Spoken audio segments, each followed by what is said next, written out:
Hello.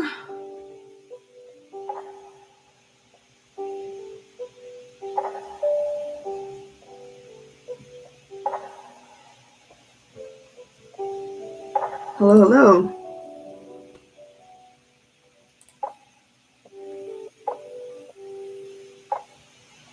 Hi. How's it going?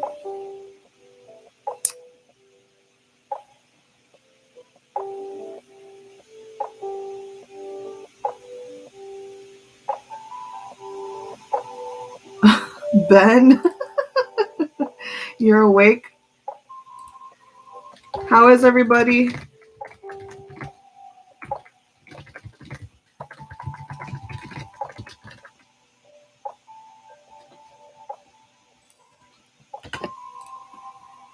Hello.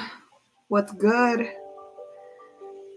Hey, out there, what's the difference between Chinese and Western zodiacs? Well, huge differences. Chinese zodiacs basically have extra elements.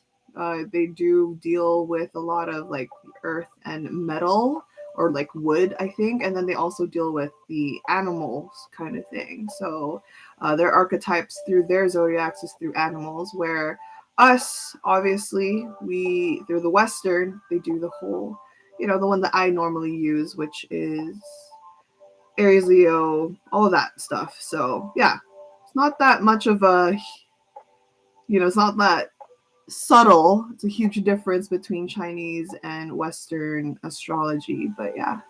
Anyways, welcome guys. Welcome to the live stream. I appreciate you guys tuning in. Hi, Ate Jan. This reading has been a long time coming. No, seriously, that is an understatement.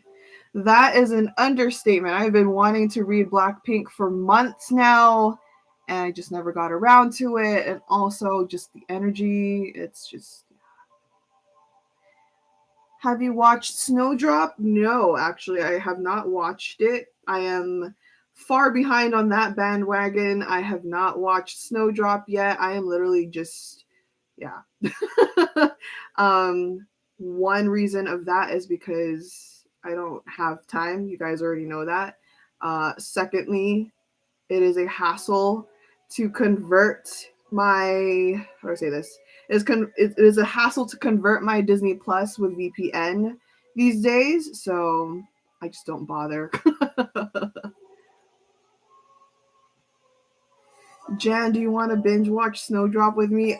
Sure, we could do that, I think.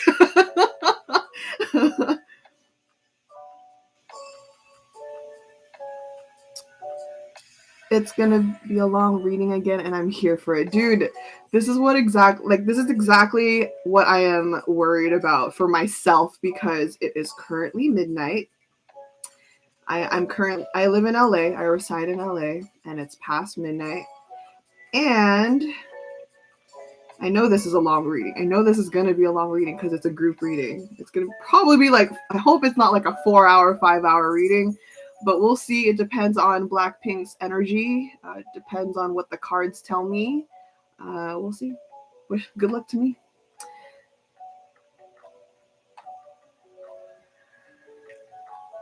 Hi, Jan. I'm curious if you're aware of what is currently happening or happened to the Blink fandom prior to this reading. I am oblivious. Hikun, I am oblivious. What is going on in the fandom? I honestly do not follow enough Blinks. But I think I'm okay with that. I think you can understand my reasoning for that. I just follow Blackpink as it comes. I get updated with Blackpink stuff through YG stands, not purists. Not purists. It is what it is. So, what's going on? What's going on?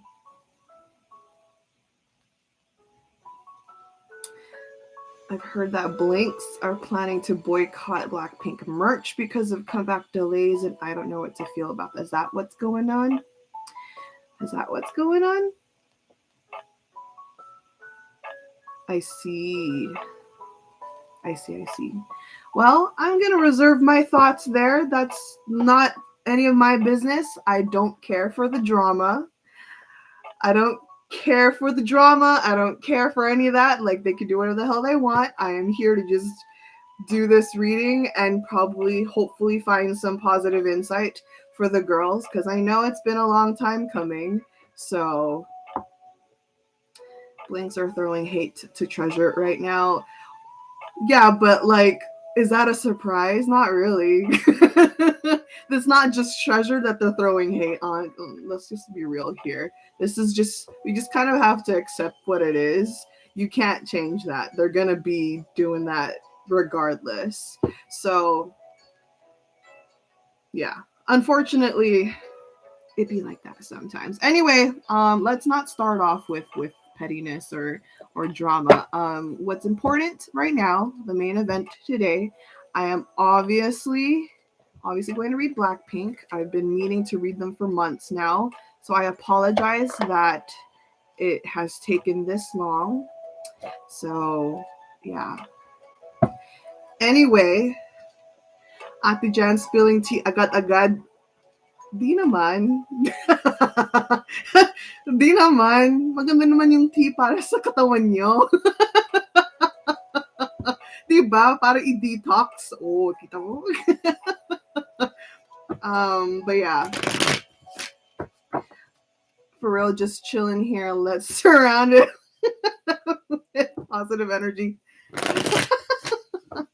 Sometimes I got secondhand embarrassment saying I'm a blink. Well, I think every fandom has the sprinkle of toxicity.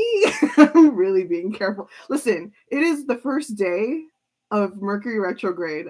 I don't know why I decided to do this reading on the first day of Mercury retrograde. Am I a psycho? I probably am. I don't know. This is literally a suicide thing. Like, why did I decide to read Blackpink on the first day of Mercury retrograde? So I'm going to be very careful with my words today.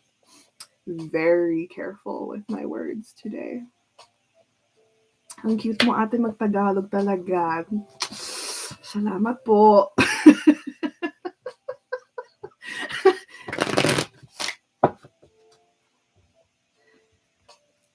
That comes first to my head. Aha. I see. Okay. Real talk though. Let's actually get around to the reading because it's late. Anyway, again, thank you guys so much. If you are returning, okay, if this is not your first time here, welcome back. Welcome back to the Bloom Lounge. And if you are obviously very new here, welcome to the Bloom Lounge. My name is Jan. I am a tarot reader. I've been a tarot reader for 18 years. As you watch this live stream tarot hangout reading, just take it very lightly. Don't take this seriously. Watch this reading with a grain of salt. Nothing I say today out of these messages are 100% definite, factual, or fixated. Nothing I say today out of these messages are 100% true. It may not fully resonate. I am in no association with Blackpink. I am just relaying my messages through the cards. Capiche? That's it, literally. Yeah.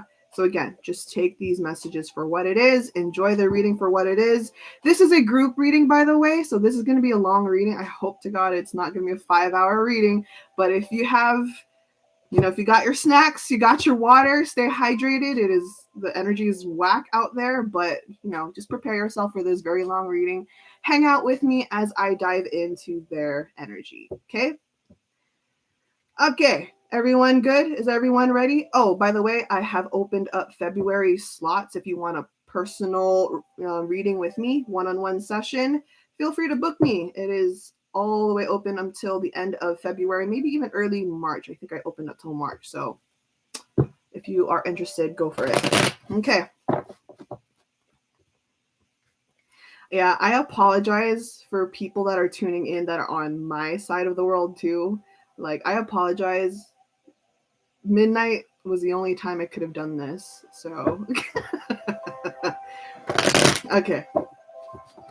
I apologize. Like, a part of me, really just wanted to get this reading over with because a good part of me is like feeling that Blackpink is gonna make a comeback soon. So like some kind of eagerness within me is like, no, I need to get this reading done before they actually make this comeback. So yeah, again, I apologize. So kain tayo ate Jan. Anong ulam niyo? Anong ulam niyo po?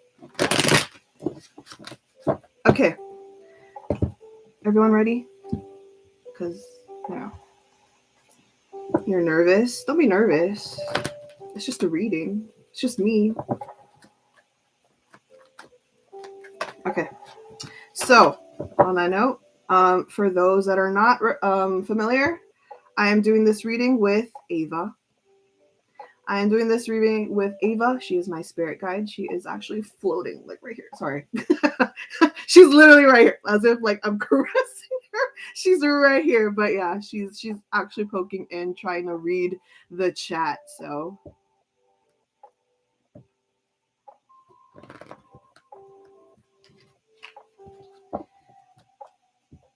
adobong manok, Ate Jan. Wow.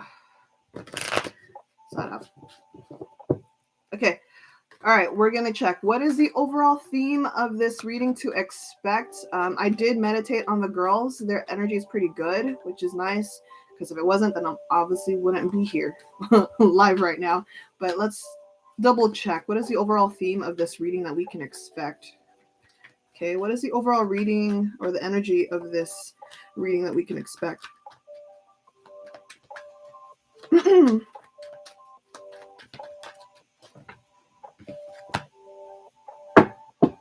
Interesting. Okay. The overall energy of this reading that we can expect as we tap into Blackpink's energy, 3 of Wands. It talks about progress, progression, momentum. You feel? So we are probably going to get a lot of tea about what's to come or what they have planned. Okay. So 3 of Wands, progression, momentum, energy, picking up speed, going forward. So that's what we can expect throughout this reading. Cool. Sounds good to me. I think that's what a lot of the fans would like to hear. Progression, momentum, moving forward, something to finally rise. Okay, great. So on that note, how is Blackpink's energy right now as a collective? Dear universe, angels, spirit guides, thank you for this reading. Please protect Blackpink. Please protect myself and also the viewers. Okay. So what is Blackpink's current energy as a collective group? Ooh, they're feeling good. Okay. They are very confident with the Lovers card. Okay. They're feeling very confident, feeling, really content, happy. They are like in a good space. Heart space and head space. The Lovers talks about, as an energetic level, it talks about what they're enthusiastic for, what they're excited for on a personal level, what they look forward to. And I think that like resonates well with that 3 of Wands earlier, because I did say momentum and progression with that 3 of Wands. So if you're adding that 3 of Wands with the Lovers card, this is again really them excited, confident, enthusiastic, optimistic. So this is them as a collective. Pretty good.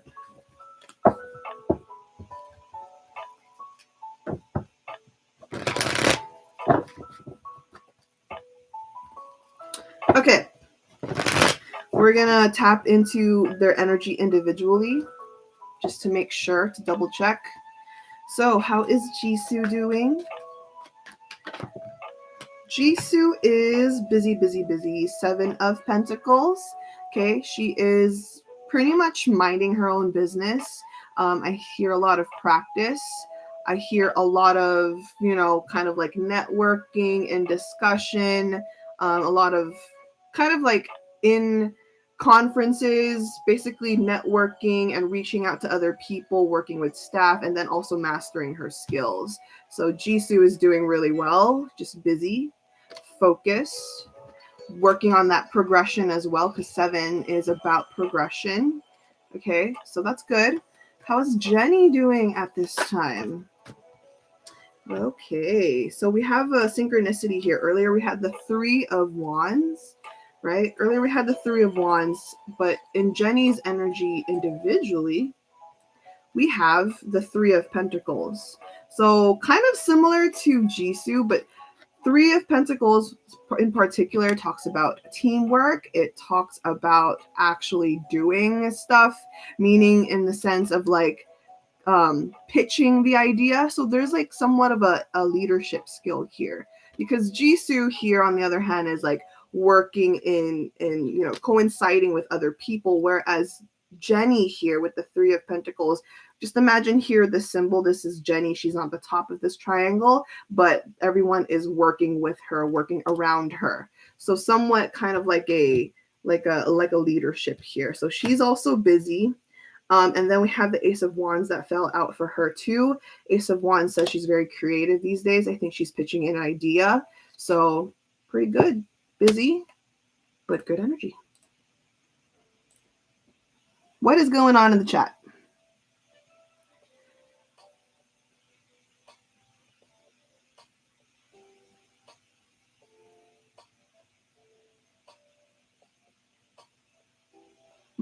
Okay.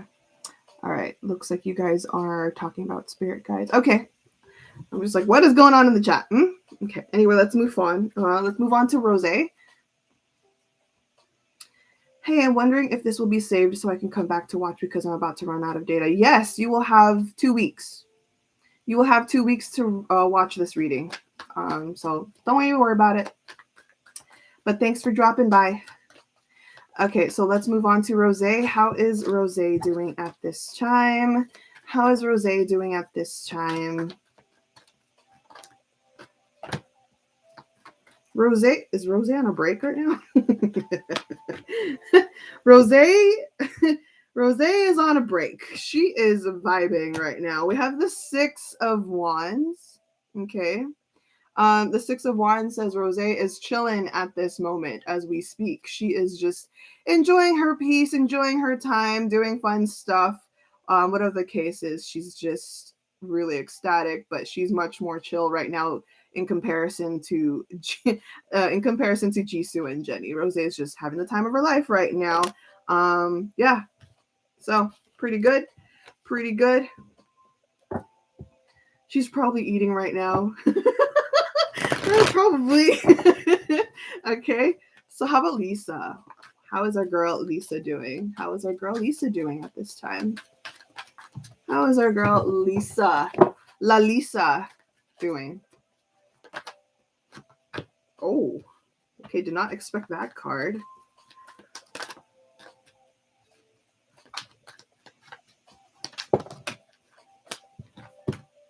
Okay.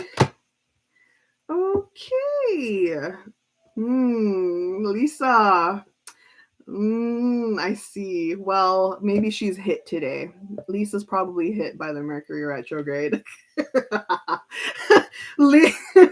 I'm dead. So I mentioned earlier, it is Mercury retrograde right now. So just to keep it as simple as possible, Mercury is now in its energy of like the illusion of moving backwards, and Mercury is a planet of work, travel, technology, communication, misunderstandings are currently happening right now because Mercury is going backwards, right? And it looks like Lisa is affected. Like everyone else in Blackpink is fine and dandy, but we have here Lisa like, ooh, like her patience is not there today. Okay, I'll show you why, obviously. With the death card in reverse, it's funny because normally this is a good card depending on the context, but for here, she's ready to fight somebody. The death card in reverse says she's ready to fight somebody. The reason why, or the reason it being, is because there is like this lack of control here. It looks like she was pitching in an idea. Okay, we have here the Two of Pentacles in reverse, and the Nine of Pentacles in reverse. This is basically saying that she is trying to control something. She's trying to get something done. She had expectations of a result or an outcome, and it didn't go the way she had planned. So now she's just like, are you freaking serious right now? You had one job. Like literally, I could feel her. I could feel her energy. She's just like, I had just one expectation and it wasn't a lot to ask for, right? What it was, yeah, definitely not a lot to ask for. And then now it's like, oh my God, why is this happening to me, kind of thing. But overall she's okay. It's just there's some stressful thing going on that's like deteriorating her patience today. Okay, we love her, we love her. That Aries stellium, if you did not know, she has an Aries stellium in her birth chart. uh Aries, Sun, Mercury, and Venus. Wild. Wild. We love her though. We love her though. Y'all Aries signs are funny. Her Aries is wilding today, huh? Yup, it definitely is. Okay. Did you know? Did you know? As a collective, Blackpink lacks fire. Like the only fire you really get out of Blackpink is through Rose and Lisa, but mainly more of Lisa. Because it's crazy because Rose is an Aquarius stellium, all air. They have Lisa with the Aries stellium, it's all fire, but it's like all the I don't know. There's just this drive about Lisa that really carries everything. It's so funny, so funny. I love her.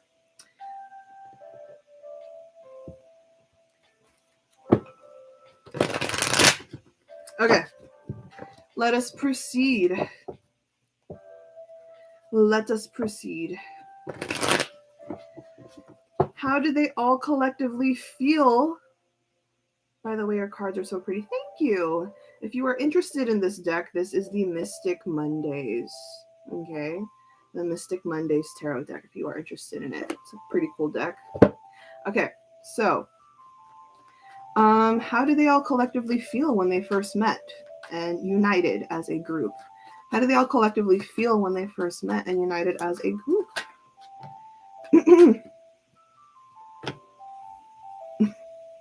Okay. Oh. Wow. Okay, okay, okay, okay, okay. King and Queen of Pentacles.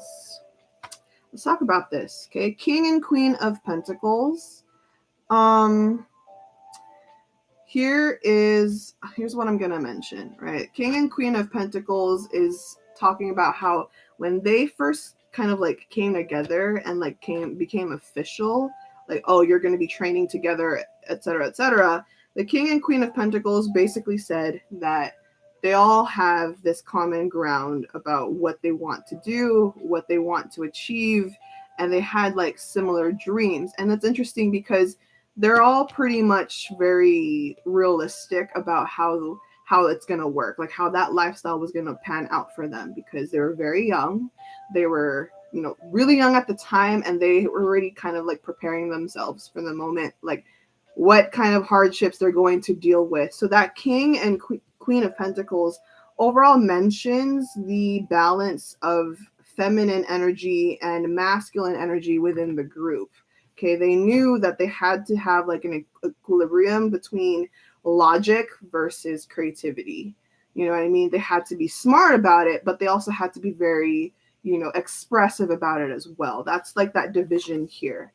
So when you imagine the group coming together, let's incorporate here the Four of Swords upright. So there's like this timidness about all of them, shy but willing, timid but willing. So Four of Swords says, obviously, when you meet new people, it is intimidating, right? The Four of Swords says there's an intimidation, you kind of feel small, and in the moment, you don't know how to process it. So you take it really slow. That's what Four of Swords represents. Like, even if you know really well enough to yourself what's going to come, you're going to take it very, like, slowly and carefully, cautiously. And then, so since this is a Four of Swords, right, hold on to that number 4. We also have the Four of Cups.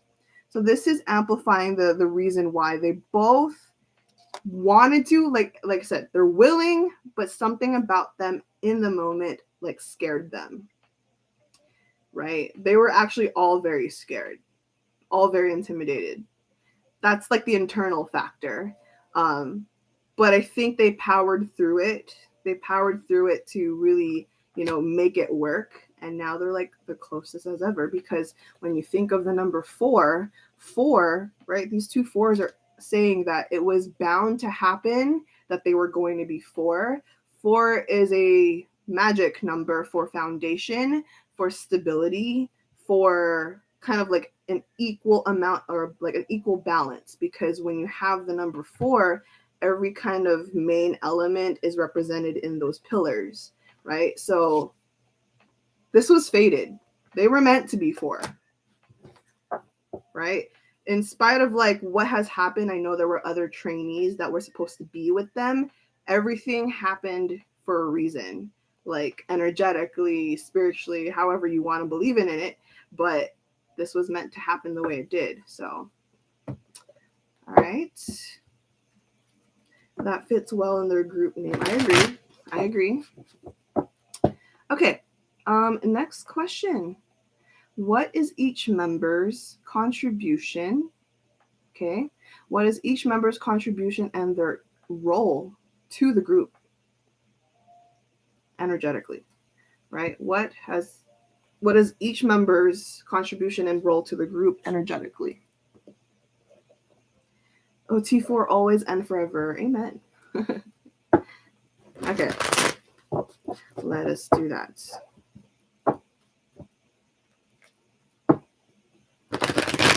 Yang Han-suk's favorite number is 4 too. That's true. That's a good callback. Yes, that's true.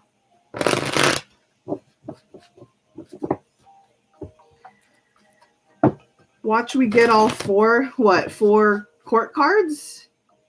4 court cards? Is that what you're trying to say? That would be funny if we did. Oh my god, because what is the streak? Every time I do a group reading, it happened with 21's reading. It happened with Big Bang's reading. And now we'll see. We'll see what happens with BLACKPINK. What's going to happen? So, Spirit, let's start with Jisoo. We're going to go from eldest to youngest. So we're going to start with Jisoo. So what is Jisoo's contribution and role to the group energetically? That's a lot of cards. Calm down, cards. Okay.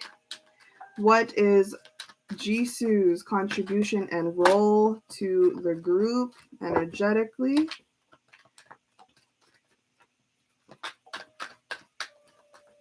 What is... Oh. Woo. All right. Here we go. We have the princess. The Princess of Pentacles. Pentacles is earth sign energy. So earth is Capricorn, Taurus, Virgo. She is a Capricorn, right? So Princess of Pentacles. So when we have, so princess in this deck means page. So page of Pentacles, but we're going to use princess. It's very fitting because, feminine energy, princess. Anyways, this just says her role and contribution is to be the one that's the most grounded. Okay, she is the most grounded in the group. She's the one that holds like the key to, keeping still. She puts everyone humbled. She makes sure everyone is like on check. This is probably why she can have her savageness, which is what I love about her. The Princess of Pentacles keeps it real. Okay, so love it. This is definitely Jisoo. As a contribution to the group, she also kind of gives realistic approaches to different ideas. Her creativity is based off of logic. It's based off of what you got. And then she's also very resourceful. Okay? Very resourceful. We love it. We love it. So I'm going to leave that out. That's Jisoo. That is Jisoo. Let's see for Jenny. All right. What is Jenny's contribution and role to the group? Who called it? Who's the one that said it? Who is the one that said it? Earlier we had Princess of Pentacles for Jisoo. earth. Okay, excuse me. Now we have the princess, another princess. I swear to you, this always happens when I do a group reading. Princess, another one. Princess of Swords, air sign energy. Now, I know that Jenny is a Capricorn as well, but let me double check because I know she has an Aquarius. Yeah, see, Jenny has an Aquarius Mercury and an Aquarius Mars. So, Swords energy. Okay. This is the idea bank. Jenny being represented by the Princess of Swords, she is pretty much the one that's relied on to speak their piece. She is like the spokeswoman of the group. She speaks a lot for the group. Princess of Swords says also that she's the frontliner of the group. What I mean by frontliner, like everyone, look, when you think of Blackpink, I'm going to be real with you. You might not like what I say, but if you think of Blackpink, most of the time, a lot are going to either think about Lisa, but most of the time it's always Jenny. Always. You're always going to think about Jenny. Somehow, Jenny is the one at the front. And it's interesting because I think being represented with Jisoo as the Pentacles, she's in the back, right? So this is the, you already see the front and the back of Blackpink, right? Okay. Sound good? I'm back. What question is it now? The question that we're at now is the role and contribution to each member. Okay, let's move forward. So what about Rosé? I swear. Rosé, oops. Rosé's energy is really, how do I say this? Rosé's energy is very excited, like hyper. Rosé's hyper today. I don't know what it is. I'm like, as soon as I tap into Rosé's energy, my cards feel hyper. Anyway, what is Rosé's contribution?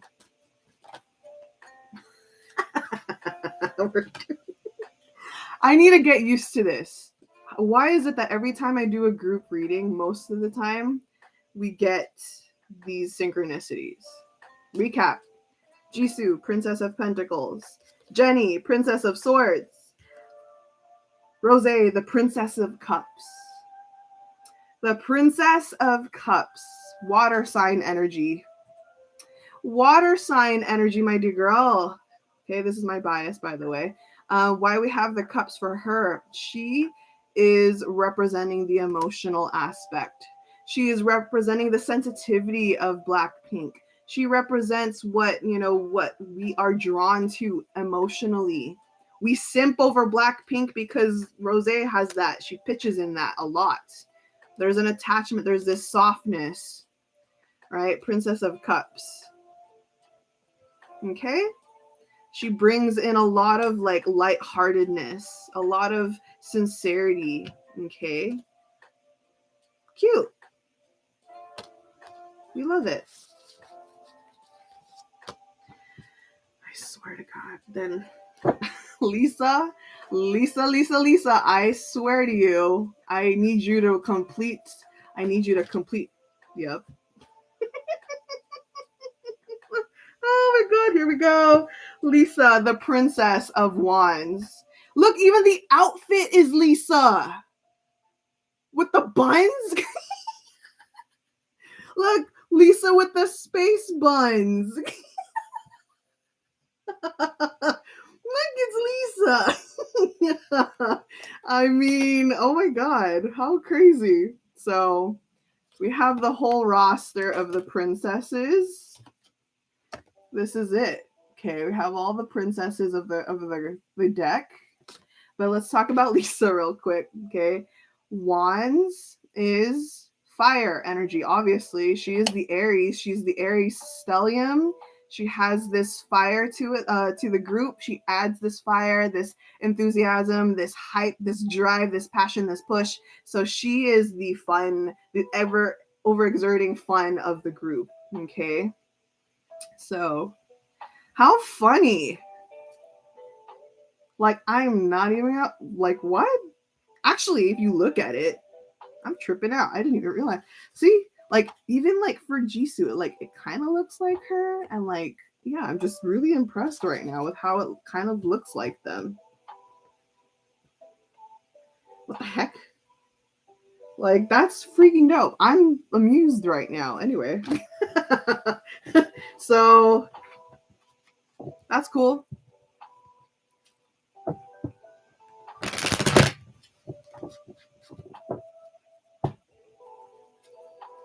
That's super cool.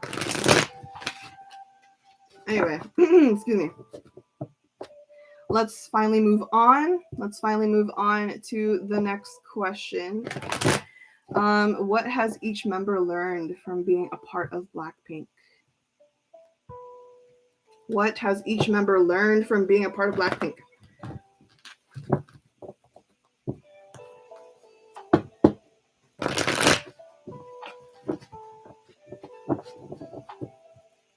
Okay. What has each member learned from being a part of Blackpink? Let's start again with Jisoo. Okay, you know what? Let's just start with Jisoo for now. Okay. Jisoo, King of Swords. King of Swords.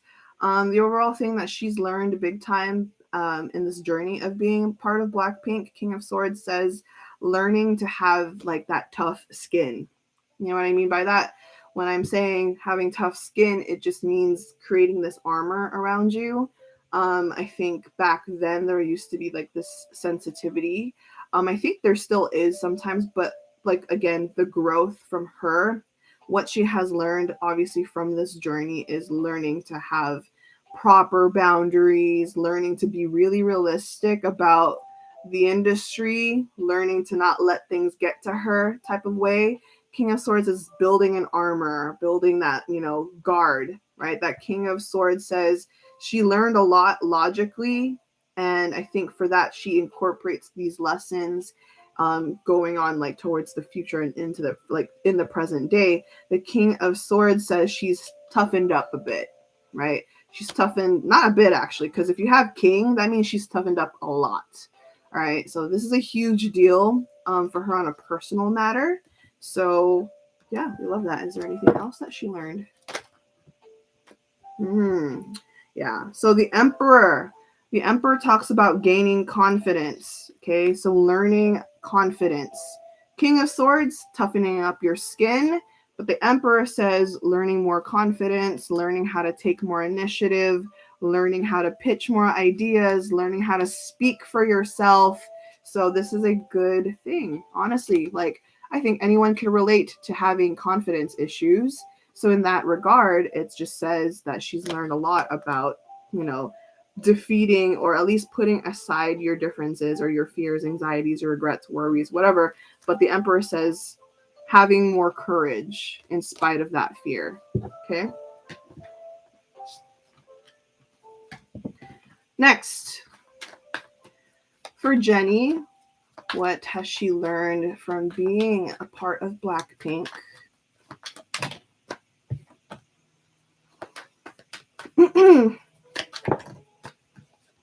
Oh, interesting. Wow. Okay. Wow. Okay. So let's talk about this because the cards are telling me that Jennie learned how to break out of that comfort zone. So what I mean by comfort zone. So first off, let's show you here the Hierophant. This in particular, especially symbolically, this says that Jennie grew up pretty sheltered in a way. It talks about how she was just so used to everything being structured for herself. Like even if she wanted to do certain things, she would go for it, but obviously there is still a way or a means from other people, whether it is friends, family. There's always like an opinion putting in that control.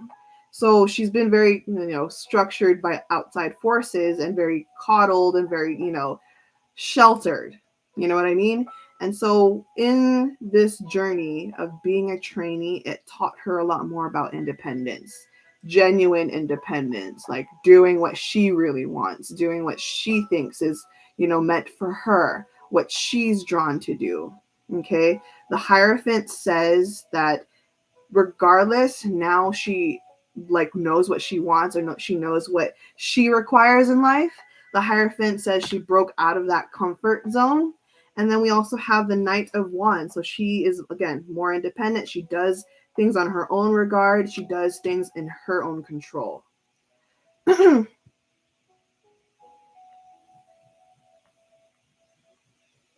What is the difference between this card and the other cards? It's all the same, but different picture except the angel card. What do you mean? Like, different tarot decks have their own different images, obviously, but it's because it's due to the intention of the creator of the deck. The huge difference is obviously the images, and you have to pay attention to those images because tarot has its general meanings, but if you add the intention of the original creator of their deck, the certain deck, then you're going to have to incorporate that as well. Okay? Anyway, this is not a tarot lesson. We're skipping that for now. Anyway, let's move on.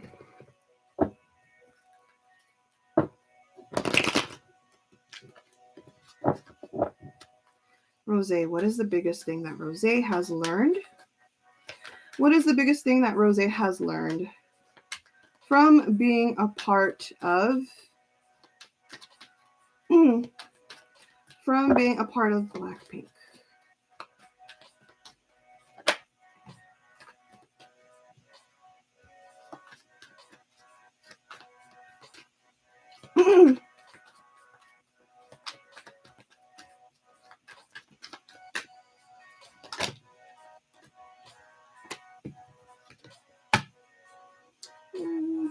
Rosé.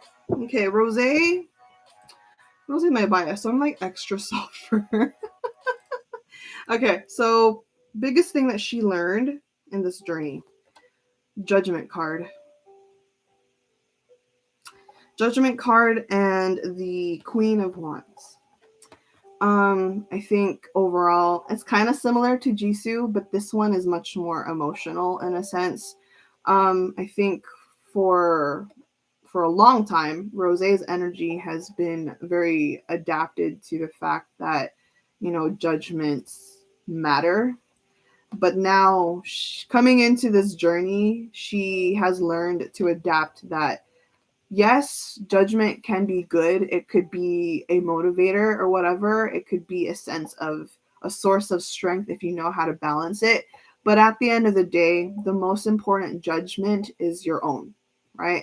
The most important judgment is your own. She's learning about that. Obviously, she still cares about what other people think. She obviously is still very considerate of like the people around her, the people that look at her, her fans, her friends, her family. That all does matter to her. But now she's understands like the importance of her own judgment. Sometimes we get too caught up on what other people have to say, on what other people have to, what they think is right for us. And we always feel like obligated to be considerate of their opinions. And then the only time we ever feel confident in ourselves is when we actually do something for ourselves. You know what I mean? So she's learned to finally adapt or adjust away from unnecessary opinions, unnecessary critiques, and feedback. She's prioritized what she thinks of herself first and foremost, which is very good. Because the Queen of Wands is fire energy. The Queen of Wands is one of the most creative, one of the most confident, one of the most uplifting spirits. So now, look at her with the staff. She's pretty much stand her ground. She's like, no. Pretty much like, I have this. I got it. Don't worry about me. I'm good. Like, I don't always need your opinion. I can understand. I can maneuver myself forward with mine.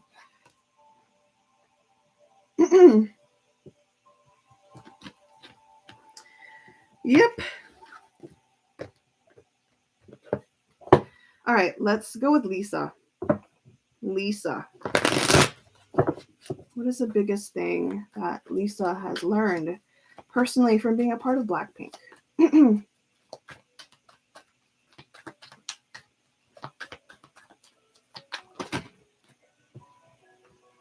Ooh, interesting. Whoa. I love it. Yeah. Okay. This is what it is. So Lisa, though she's always been confident, this is a natural thing to her. She's always been someone very confident. However, I think from the journey of being a part of Blackpink, she was only confident in maybe one or two things. One, obviously, being dance. Two, probably just like representing herself, as a person. But here's the interesting thing. So throughout this whole journey, she's learned the biggest thing she's learned is to not limit herself to what she knows. You know what I mean? People settle for what you think or for what they think they're good at, right? They're like, oh no, that's not my thing. I could do this, right? No, Lisa has broken barriers. Lisa has broken barriers. I'll show this to you. The Seven of Cups. This is an opportunist, but like in a good way, in a very positive way. This is about not limiting yourself to just one talent, to one capability, to one hobby, to one degree. No, this is her overextending herself, trying new things, and she's immersed in all that, and she nails it, right? So the Chariot upright, great card to have. This is like a successful card. This is her trying everything. So throughout the years, she's learned a lot about just extending yourself more than your limits. Okay. Eight of Wands says being enthusiastic about it. And it's not just her like limiting herself to just dance. Okay. Don't think just dance. Like look at Lisa right now. She can rap now. She can sing really well. She is now, she does fashion. Everything that she's tackled, she nails it. So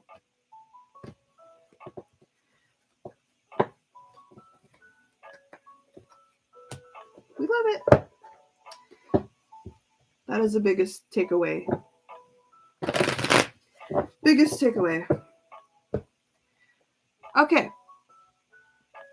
Mm-hmm. She's even involved in producing her album designs and stuff. Yeah, exactly. Okay. So, next question. Ooh, we're going to go. Okay. Let's go down the emotional route a little bit. So, what would each member's energy like to say to all of Blackpink? Right? If their energy could really speak for itself, what would they like to say to Blackpink? Each member. Okay, let's go down a little more emotional route.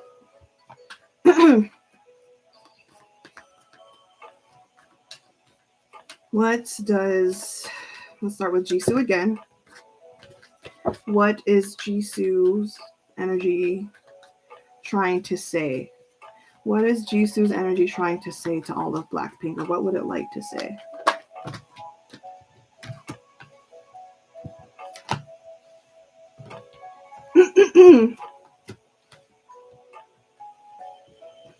Okay.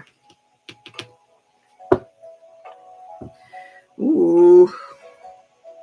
Jisoo, I think I haven't even pulled the cards for the rest of them yet, but Jisoo is like super enthusiastic. Bottom of the deck is the Fool card, so she's actually really confident and really enthusiastic about whenever their next comeback is. We will look into that in a bit, but the Fool card says she's enthusiastic about the comeback. She's ready for a new chapter. She's ready for a new era, not just for herself, but for the group. Okay, so bottom of the deck, Fool card. But let's talk about this. What would she like to say to the group? First, we have here the Ten of Swords in reverse. She's actually apologetic. Her energy says she's apologetic. We don't know that to be sure. Again, just take it for what it is through the cards. Ten of Swords says she's very apologetic. She still has her like slight insecurities about how she contributes herself to the group. We have here the Ace of Pentacles in reverse. So it's kind of like saying, I'm so sorry if I don't do much.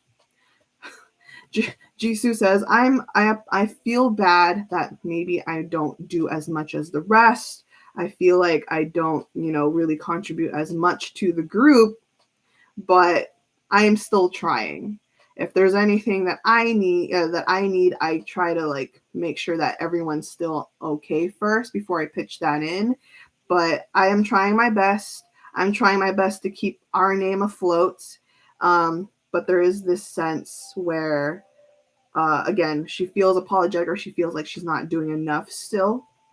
So, yeah. Okay, and then we have the Queen of Wands in reverse. So earlier we had the Queen of Wands upright for Rose, but in Jisoo's energy we have it reversed. This talks about the confidence not being fully there sometimes when it comes to her role in the group. She feels like she needs to do more, or she feels like she needs to push herself further. Because she like other main position she kept like she exactly. So yeah, she's not that confident, and so she's just apologetic energy. But on the upside here we have the Hierophant upright and the Eight of Wands upright. So this says that even though she's apologetic with these cards, she's also very grateful and thankful. She's very grateful. Like she says, even if I feel like I'm lacking, I want to thank you for being patient with me. I want to thank you for being a home to me. Because Hierophant talks about home, talks about stability, basically safety, right? So she's like, even though I feel, bad or I feel regretful, I'm still very grateful and thankful that you accept me for who I am or for what I can contribute. And I feel glad that I feel safe and assured with everyone, with the group. So, yeah, Hierophant. And then the Eight of Wands says, whatever you need me to do, I will always put my effort 100%, right? Eight of Wands says, I'm always enthusiastic to do something if you just ask me to do it. But other than that, I hope I'm not like a burden kind of thing. So that's what I'm seeing through the cards. Sorry, I just heard something. Anyway, everyone okay? Energy check. Is everyone okay?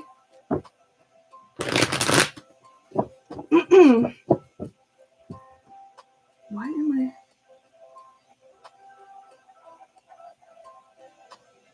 Ava, can you check what that is? You felt that, right?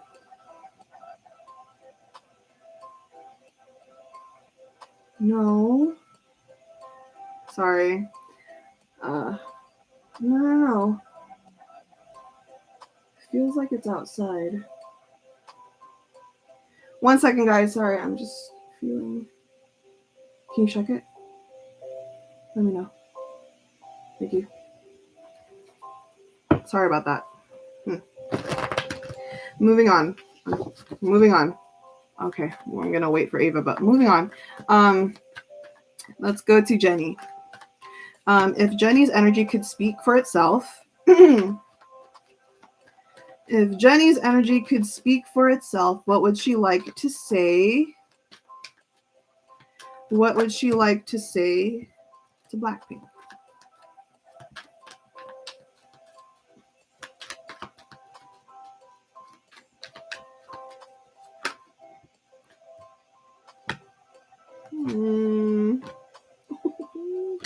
Wow, I love this. Okay.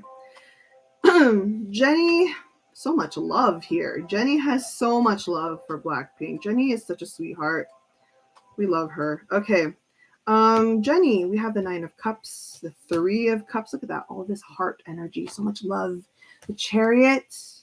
Okay, the Two of Pentacles. Oh, these are all good cards. Okay, these are all good cards. But let's start with the Nine of Cups.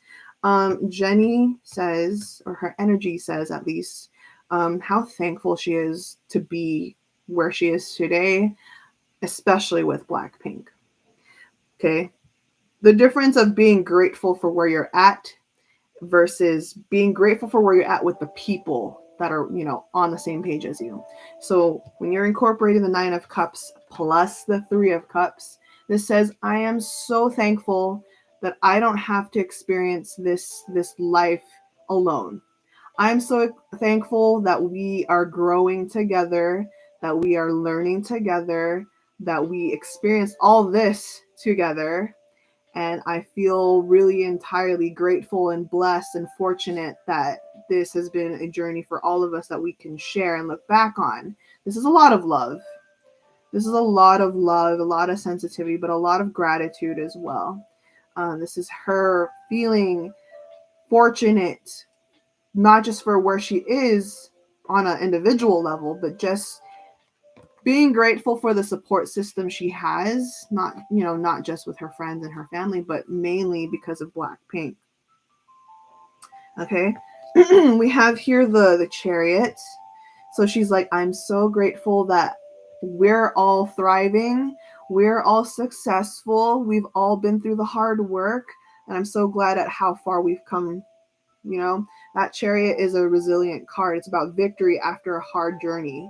So she's really grateful and, proud, not just of herself, but proud of the group, right? A lot of love here. And then we have here that Two of Pentacles. So the Two of Pentacles says her energy says, I'll do whatever it takes to make sure that we're always going to be okay. Is everyone okay? Apparently there was just an earthquake in Indonesia. Oh no, is everyone all right? Are you guys okay? Those that are tuning in from Indonesia, are you guys okay?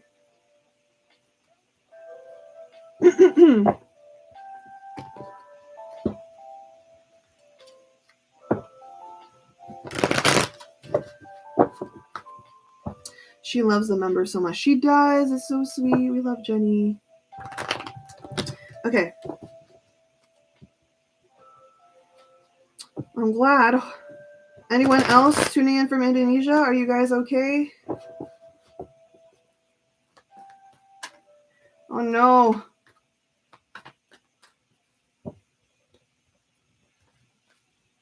Stay safe, everybody.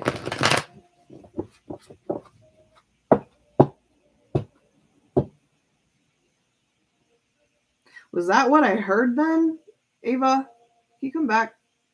She's probably still checking on it. Anyway, let's proceed to Rose. What does Rose's energy want to say? If it could speak for itself, what does Rose's energy like to say to the group?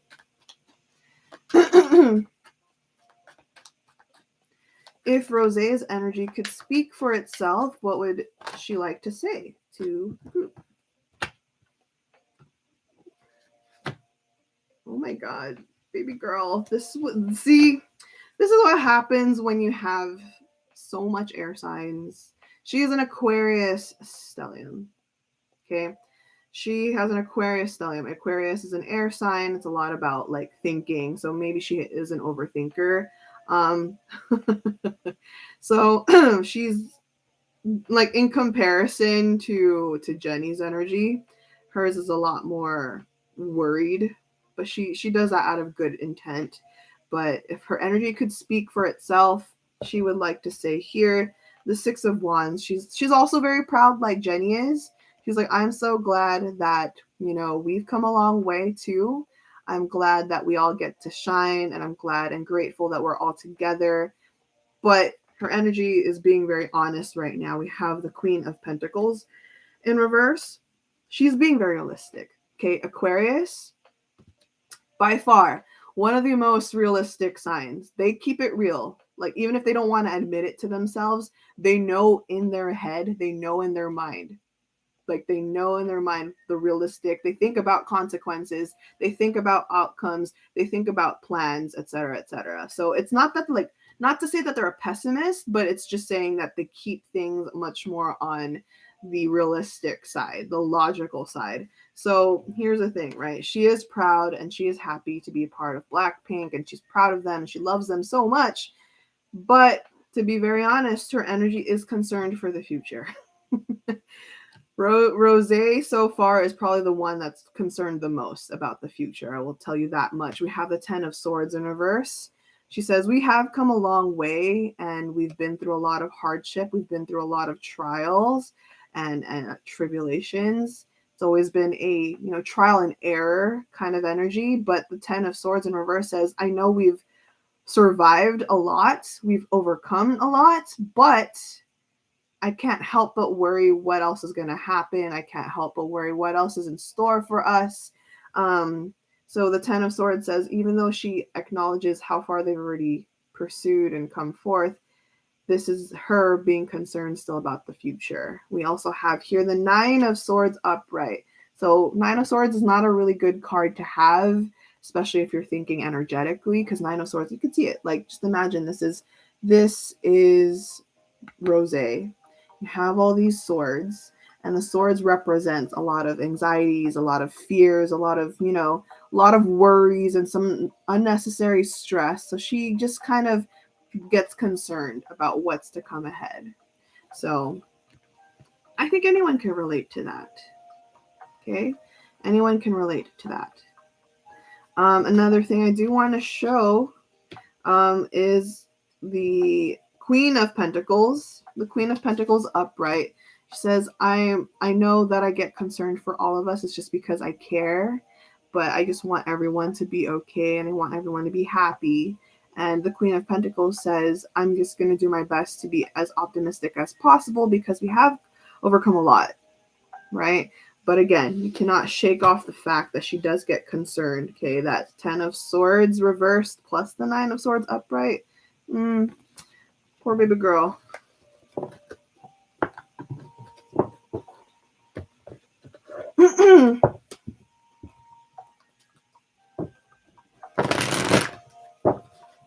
Okay, next.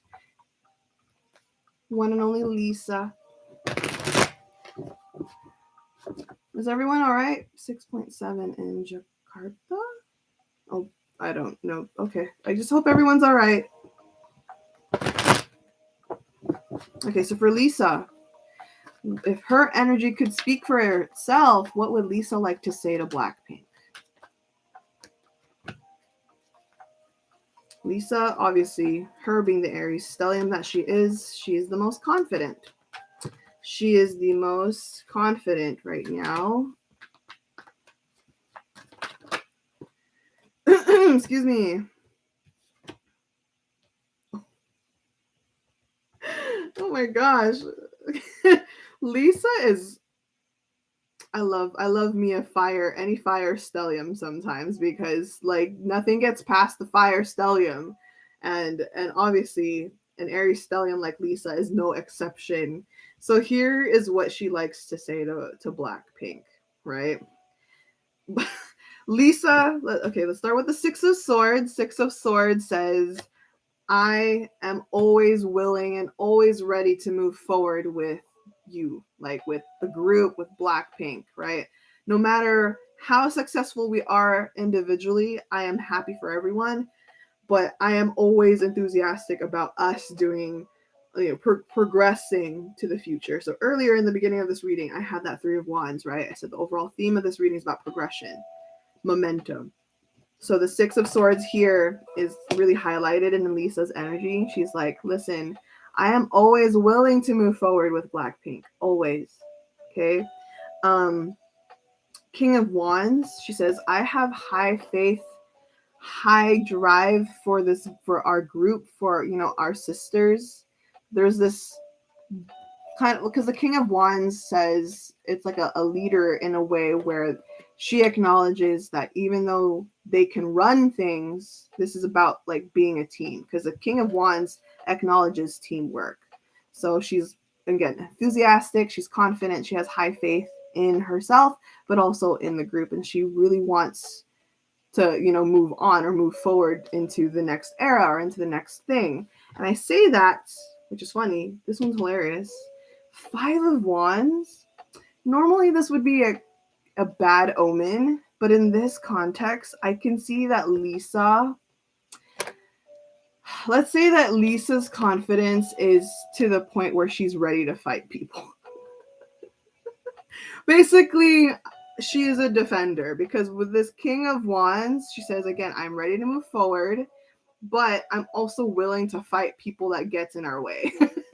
You know what I mean? So there's this strong confidence here, but also that like don't F with me kind of vibe. This whole deal of like I don't care anymore. If people are trying to like step on us, give them to me. Give them my way. I will deal with them. I will defend them. I will fight them. So, not gonna lie, there is like a shift in Lisa's energy. I read Lisa last year. I read Lisa for a solo reading last year, and it was her just maintaining that energy. But I don't know, maybe the transition in her energy from last year into this year, I think ever since her solo, she's gained this really new confidence in her authority. Have you noticed that? That's not just me. I know that's not just me. Literally, Lisa, ever since the solo happened, there's this new confidence, this new level of confidence that tells you cannot touch her anymore. Like no more pushover kind of Lisa. You agree, right? Like she's always had the confidence, but after the solo, she has gained like confidence in her power or in her authority. So, and I see it. I see it. It's amazing. I freaking love that for her.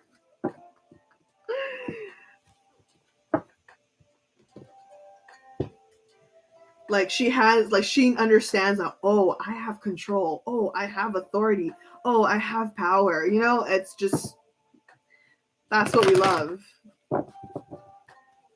So, yeah, that's what we got. Let's move on.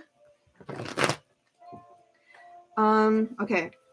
What is the biggest change about BLACKPINK then as trainees versus BLACKPINK now? So we're doing this as a collective.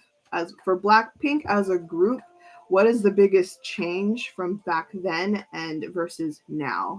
What is the biggest change about BLACKPINK back then? This is it. And BLACKPINK now.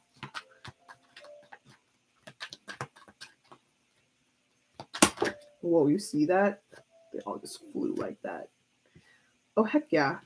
Oh, heck yeah. Okay.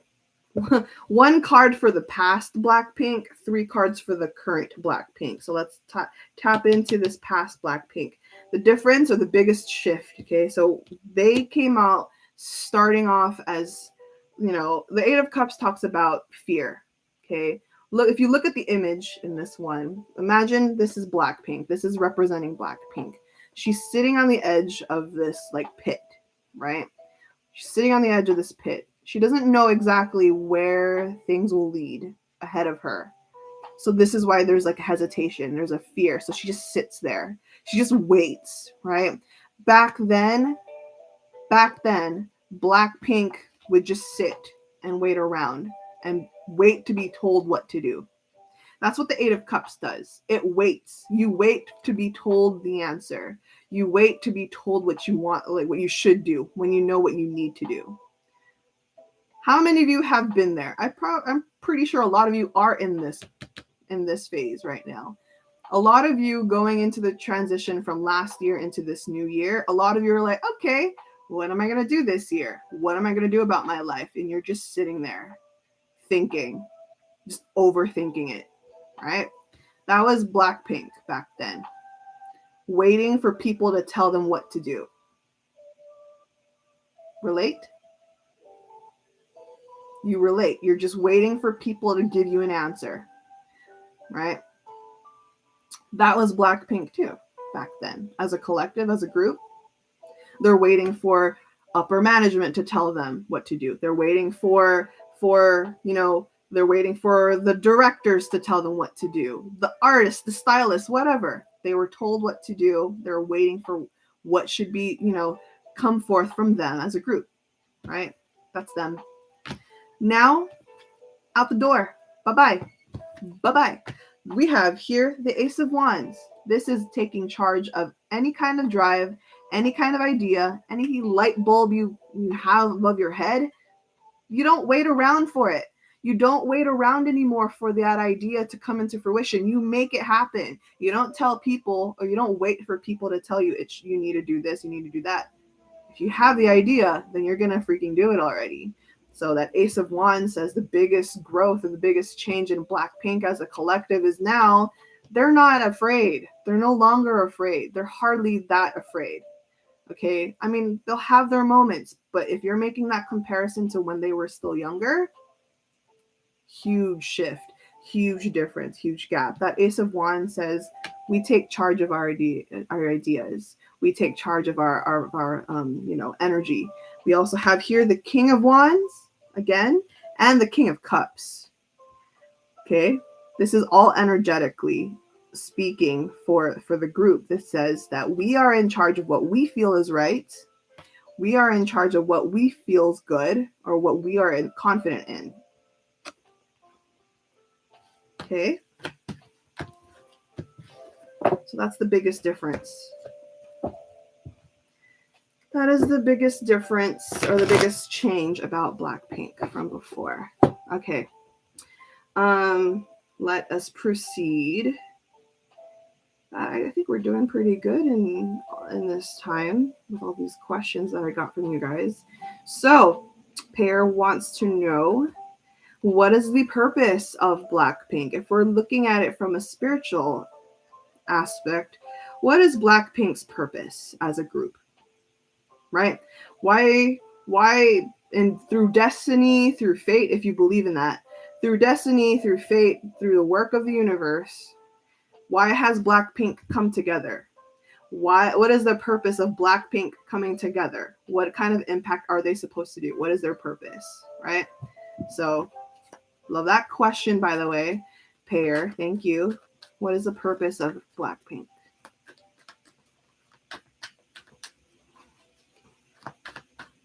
If you believe in fate and destiny, and if you believe in the universe, what is the purpose, overall purpose of Blackpink coming together?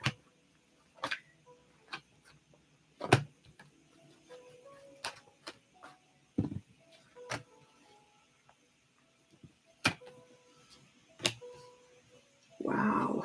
Whew. That was... Eva, you're back. What's up? Is everything okay? Okay.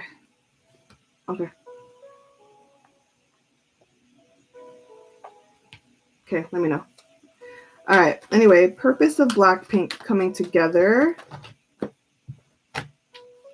Look at that. Progression again. This is the first card.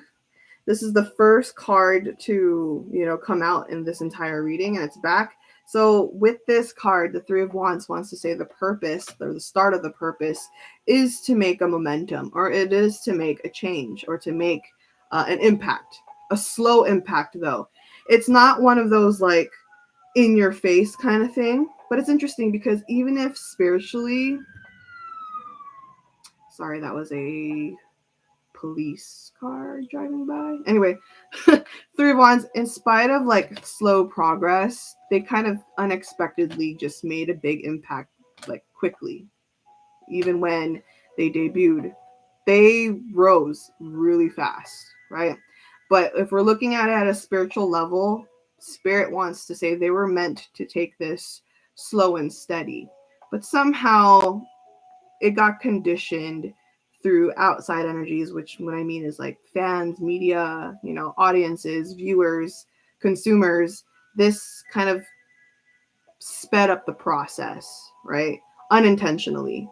But regardless, the universe says that their purpose is to make progression. Okay? Progression, to make a momentum, to make an impact. And someone just said it earlier. It's to start a revolution. Hikun. To start a revolution. Blackpink is the revolution. So yeah, I would agree to that. It's them to start a revolution. And we have here the Nine of Pentacles. So their purpose is actually empowerment. This Nine of Pentacles says it's about teaching those about empowerment, teaching those about confidence, teaching those about, strength, a different kind of strength. We also have here the 10 of Wands in reverse. This just says, in a way, to be their own kind of healer or their like own kind of inspiration. They want to kind of give that hope that things can be lighthearted, things can feel empowering. You can gain a sense of strength and confidence through them or through their music. So yeah, that's their intention or that's their purpose. The universe says that they came together to be a new force or a new drive. Why? Because of the moon here. So the moon here says BLACKPINK can be very straightforward. You look at you listen to their music, straightforward. You look at their aesthetic, pretty straightforward, very charismatic. What you see is what you get. But if you are a really, hardcore fan of BLACKPINK, the moon says their impact has more depth to it, but you need to take time to really understand it. I don't know if I'm making myself sound clear or if I'm making any sense, because the moon says there are still layers to BLACKPINK if you are willing to dig. Make sense? You guys with me? You guys there? The moon says there's much more to them. You see, like, okay, like in this image, right? You see the moon, but the moon can hide things, right? The moon has its phases where it's hiding things, and that's the same thing with BLACKPINK, right?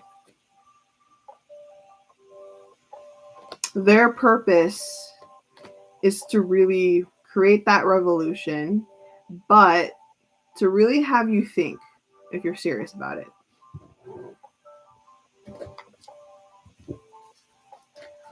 Okay. What else is BLACKPINK's purpose? So same thing about empowerment. The 8 of Cups is back again, but this time it's reversed. I think for them, their purpose is to let people know that anyone can break out of fear. Anyone could be courageous. And if they can be an example, if they can be a role model of breaking, out of that fear, breaking out of that, worry about yourself, then they would have felt like they've lived their purpose already. Okay? Because earlier I told you, right? That 8 of Cups says they were always, waiting around for an answer. But for them, the impact or like the purpose of BLACKPINK is to teach them or just to lead them on how to kind of take control of your own life, take control of your own wheel, take control of how you want to build your own confidence. So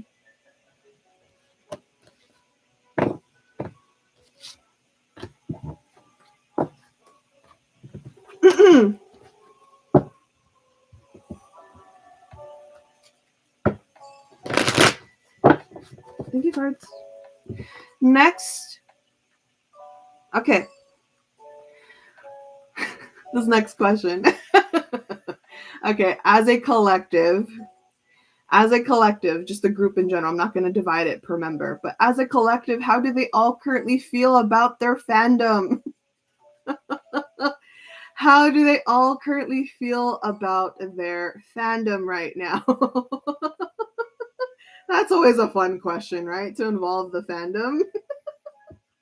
Let's see.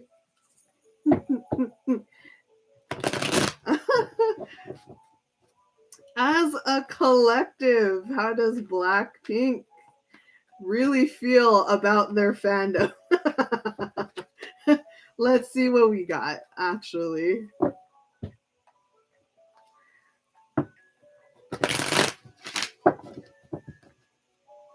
Oops. Okay, let's see. How, as a collective, how do they all currently feel about their fandom?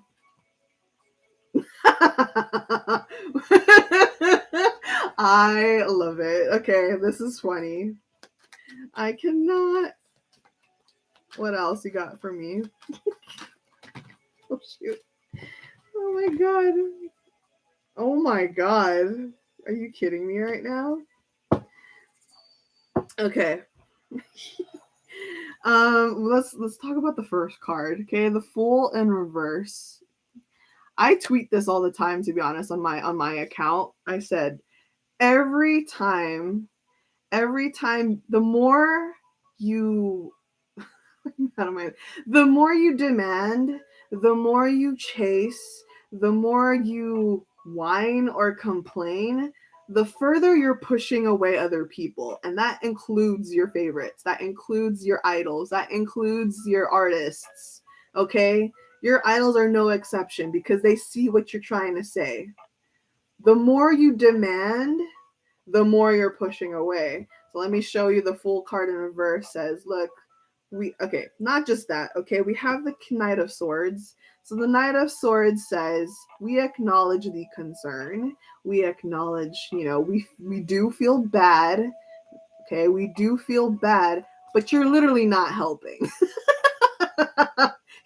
We do acknowledge, and we love you guys for that. But the Fool in reverse says, you're not helping. You're literally just stirring the pot. You know what I mean? All of most, okay, I'm not saying everyone, but most, okay, I'm definitely confident in saying most, right? The Fool in reverse says, you're only delaying it because you're seriously stirring the pot unnecessarily. We already have the plan, and all you're doing is just not trusting us too much. Okay. Yeah, there's that. But again, obviously they do care about the fandom. I will show that to you. The Justice card is here. It says, we are trying to make it as fair as possible for you. We are really trying hard to make this as, justified for you. Okay? But the hard part is we have the Ace of Wands in reverse. Though they are, thankful to their fandom, they do acknowledge the fact that they wouldn't be where they are today if it wasn't for the fandom. But here's the thing. Ace of Wands in reverse says, we wish there was still a little more faith in us. You know what I mean? Ace of Wands says there's more layers to everything. There's a lot more that you don't see and understand. Ace of Wands says, okay, in reverse, that we have a say, but you're not allowed to know it. Okay, you're not allowed to know it, but can you at least trust it? There's a lot of people that want to say that we don't trust YG Entertainment. We want the girls to leave YG Entertainment, this. But here's the thing. By default, if you kind of think about it, right? By you saying, we hope the girls leave YG Entertainment, or they have trust in the girls more than YG Entertainment, this actually it just kind of proves the point. If you don't trust YG Entertainment, you're also not trusting the girls. You're not exactly fully trusting the girls to manage or handle well their position in the company. Does that make sense? I hope I'm making sense. It's a domino effect. By you having no trust in YG, you're also by default not trusting the girls.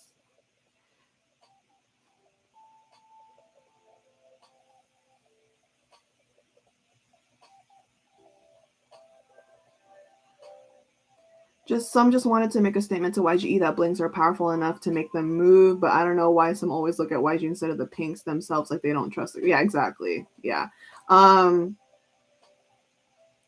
Anyway, yeah. It's interesting how that works, but apart from that, right? Apart from that, energetically, how else do they feel about the fandom?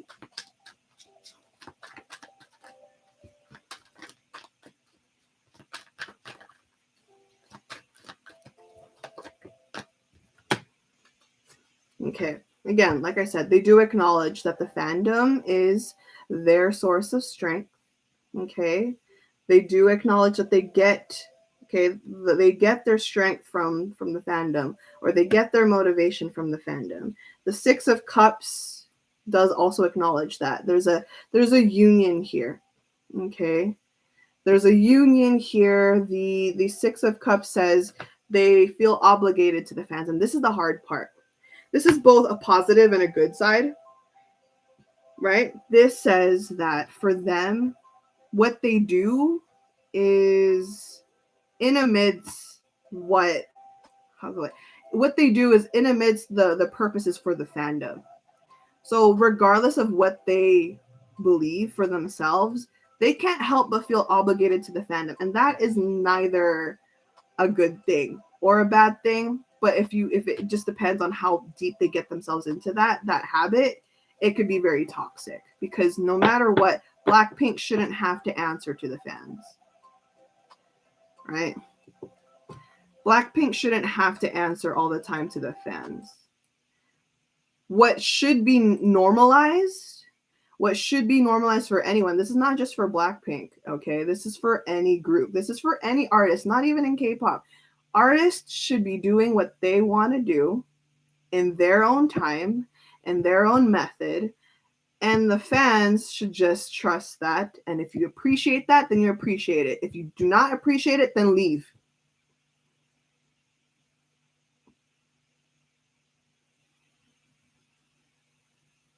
You know? I see a pressure with the 6 of Cups. They feel too obligated. There's too much weight. They feel like, oh, we have to do this, because they just feel like they're tied. Right? They feel a little restricted in a way. Yeah, they have the freedom to create whatever the heck they want, but all that complaining, all that whining, all that, whatever jazz bull crap you have to say about them or YG Entertainment, it doesn't really feel like freedom. It defeats the purpose of their creative spirit. It defeats the purpose of their creative free will. You see Blackpink gradually growing into the artists that they are. They're creating stuff for their own. But then when you actually see the fandom rain on their parade, then it still feels like they have no creative free will, because YG Entertainment's finally slowly giving that to them. But then you still have the fandom complaining. So what's the purpose? Does that make sense? That's exactly what I'm trying to say. They feel at a personal level of what you don't see and what you don't understand, there is creative free will. There is something behind the scenes that you don't see. But if you're still projecting what you think you know, then obviously that's still the projection that they don't need. Just saying. Right? There's too much pressure. There's too much obligation. There's like this overpowering of like, oh, right, we're doing what we like, but we still have to think of what blinks are going to say or what our fandoms are going to say. I don't no.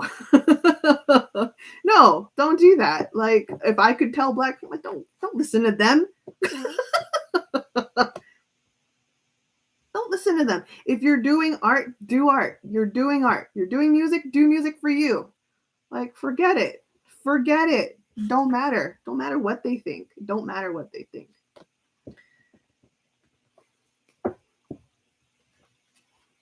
Obviously, they can't control the fandom. They can't control the fandom. What they can control is how they're going to express themselves.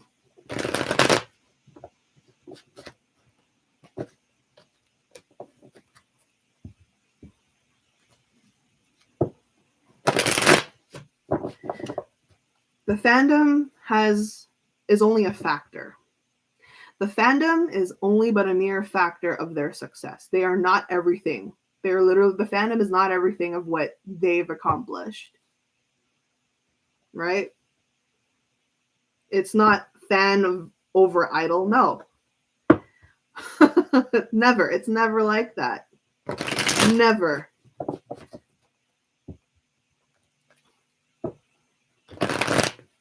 Anyway.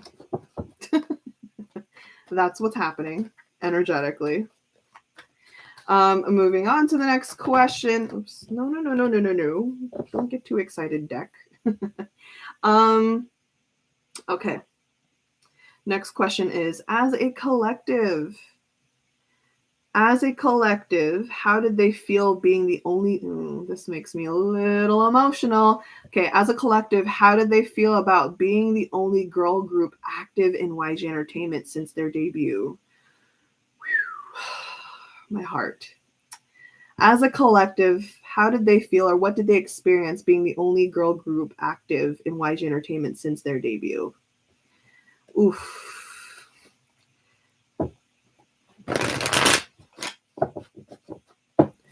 My heart.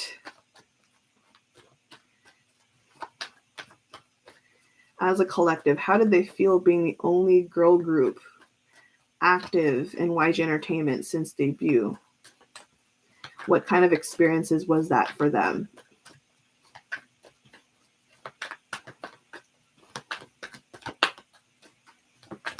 Whew! Let's see. Yikes, man. I had a feeling. 10 of Swords, one of the, see, look at that. See, look at that. That's them. Right? See, being backstabbed kind of thing. But this question, the question, right? The answer to this question here. Overall, actually, before I actually say anything, let me pull some clarifiers.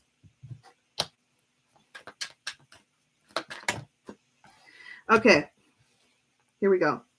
So a factor of like why, because in the beginning I told you that Blackpink always had to wait, to be told what to do, especially when they were still trainees and going into debut. So the Eight of Cups came again. This is the third time. It came about again. So the question is, what kind of experiences or what kind of feelings did they have being the only active girl group in YG Entertainment? It's a lot of pressure. Okay, not only, are they pressured to do well, but now they carry the weight of many different factors. One factor is obviously the judgment. This is the first thing. The judgment here is saying that obviously they knew ahead of time that there was pressure with judgment, because why? You have to make, if you're in Blackpink's position, you have to be considerate that they're literally the only girl group active, right? So they have to kind of stand out that way. They have to make an impact being like the only girl group right now or in that moment to around other, male artists kind of thing, right?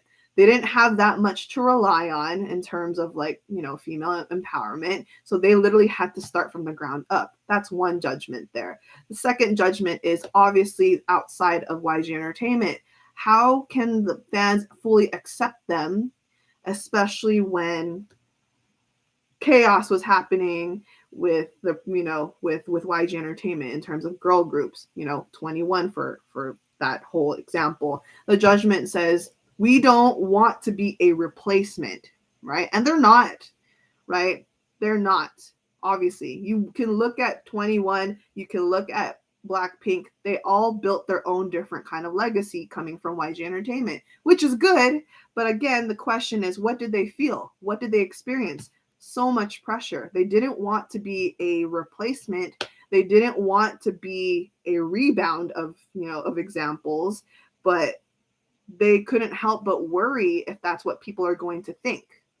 So 10 of Swords says it was a lot to process. And then not only that, okay, I'll pull one more card just to clarify. Okay, Ace of Swords in reverse. My heart, this is me as a YG stan feeling robbed of this moment. I feel robbed of this moment because Blackpink was actually mentored, okay? Blackpink was actually mentored by 21. I see it. But as soon as like 21 left, they felt really intimidated or they felt really lost. They kind of looked forward to having that mentorship. They looked forward to having a support system from someone who's experienced. They looked forward to having another girl group around them to let them know how it feels They wanted that. They wish they had that. And they felt robbed. Us as YG stands feel robbed of that. You know, you look at the other artists. You look at the other artists, like say Winner, Icon, Treasure. They have like each other to rely on. You know what I mean? Big Bang, when they debuted, they had 7. Winner and Icon, they had Big Bang when they debuted. And then so on and so forth. You go to Treasure, Treasure has Winner and Icon. You know what I mean? But Blackpink didn't have it. Right? It's unfair. It feels unfair that Ace of Swords says we had to figure it out by ourselves. You know?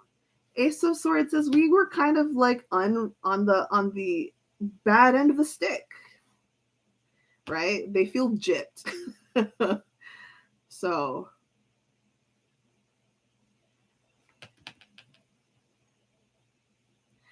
you know, you look at the YG artists, they had like their own support, but Blackpink really had to go from the ground up, right? And yeah. But if you look at it, like, again, I have to, it was a chain effect for the male artists, you know?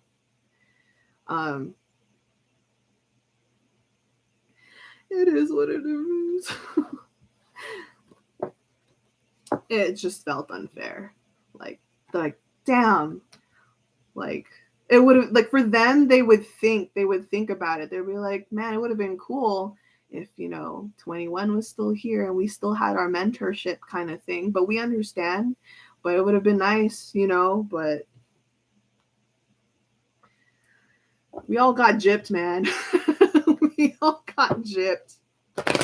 So yeah, and then yeah, exactly. You have Akdong, Musician, and Lee Hai. Like they had epic high, you know. Sudden flashbacks of Blackpink singing 21 songs. Yeah, no, absolutely. So it sucks. Like Blackpink should be very proud of themselves because they built themselves from the ground up. We got gypped. We got gypped. Anyway, on that note, right, that's that question. So we're past that. Now the next question we have from there is now, how do they feel about the upcoming little sister group, Paimon, or Baby Monsters, if that's actually the name that they're really going to go with. But so how does Blackpink feel about the upcoming little sister group, Paimon?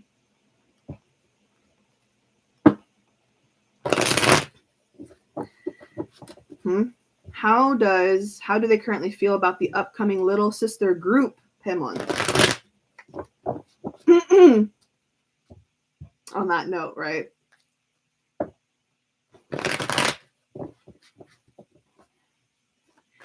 How does Blackpink feel about the upcoming little sister group, Paimon? Look at that. Oh my god. Oh my goodness. This is an amazing card to have right now. I feel soft. Blackpink, you're so sweet. Empress card. Come on. The Empress says Blackpink is treating Paimon like they're little children. They're feeling like they're little children.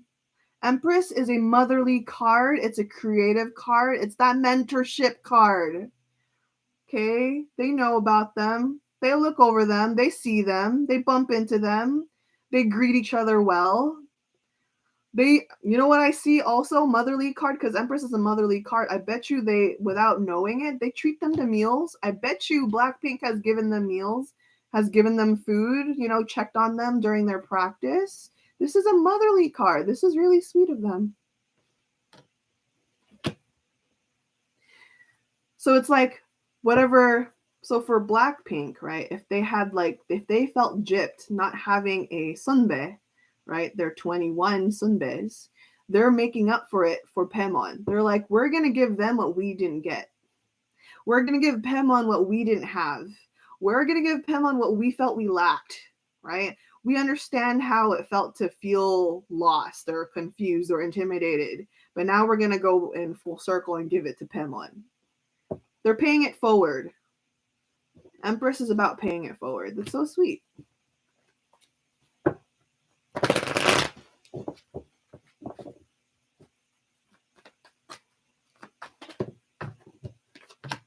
Yeah, Ace of Cups. Come on, this is like an offering. Ace of Cups is an offering card. It's like, here, I give this to you. Enjoy it. You know, here's my cup, right? Cup of advice, cup of love, cup of, care, concern, worry. This is that motherly card, okay?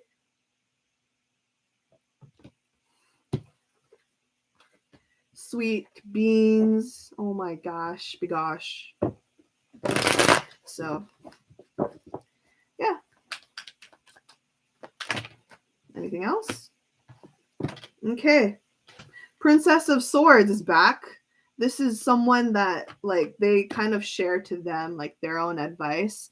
They feel like so they look at Paimon, and I think a lot of people are worried about Paimon. Like, a lot of people are excited for Paimon, but a lot of people are also scared of what Paimon could be, right?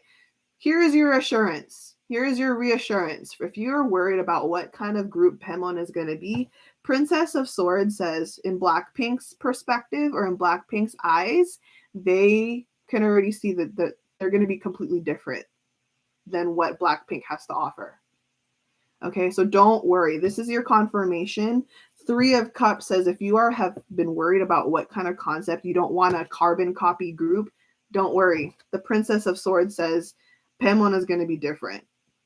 So if you're worried of like, oh, Paimon's just going to be another copy, blah, blah, blah, blah, blah. No, it's not.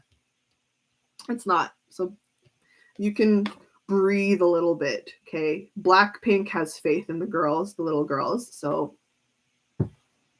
it'll be good. Okay, moving on. Everyone wants to hear this question. Everyone wants to hear this question, huh? How does Blackpink collectively feel about YG Entertainment? Okay? How do they collectively feel about YG Entertainment? How do they really feel? Did you have a schedule for YG New Girl Group reading? Nope. No one has booked me. No one has booked me. How do they really feel about YG Entertainment? How does Blackpink really feel about YG Entertainment?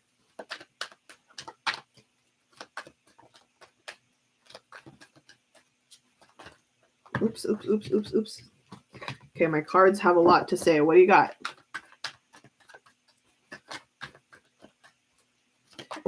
Okay.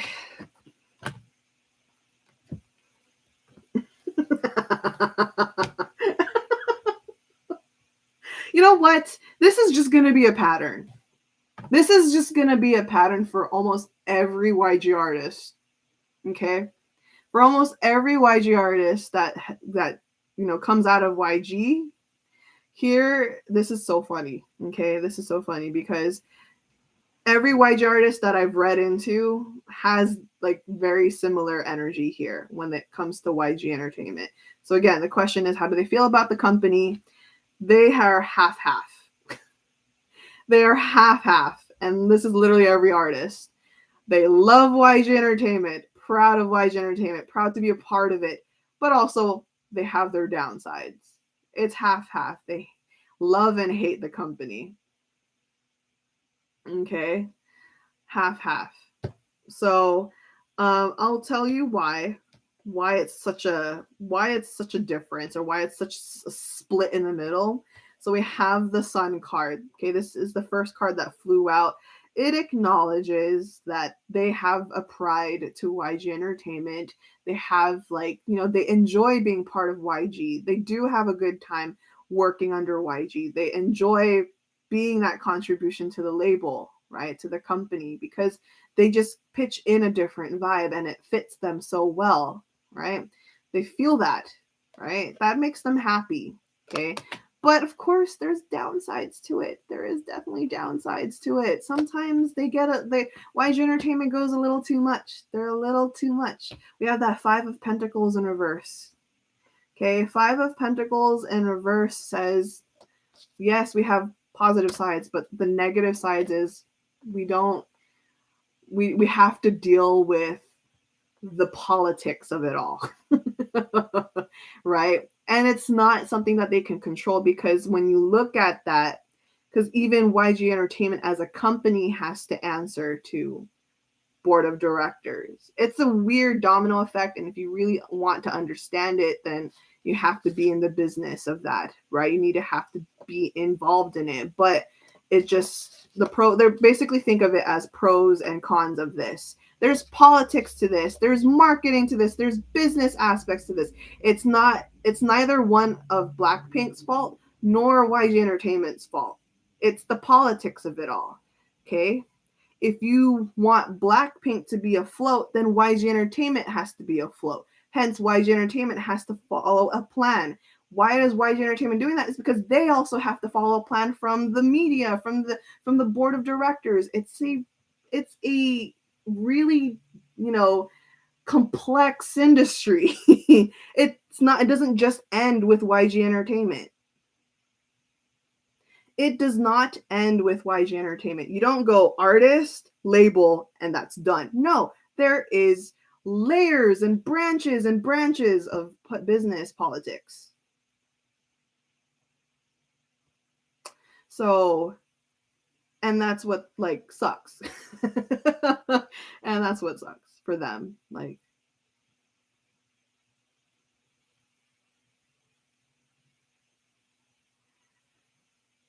Yeah. Anyway, just to keep it as blunt as possible, YG Entertainment, not YG, Blackpink has a love and hate relationship with YG Entertainment. Okay, but the hating part, they understand why it had to be done, why things have to be done.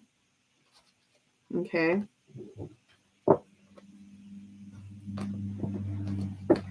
So, anything else? How else do they feel about YG Entertainment?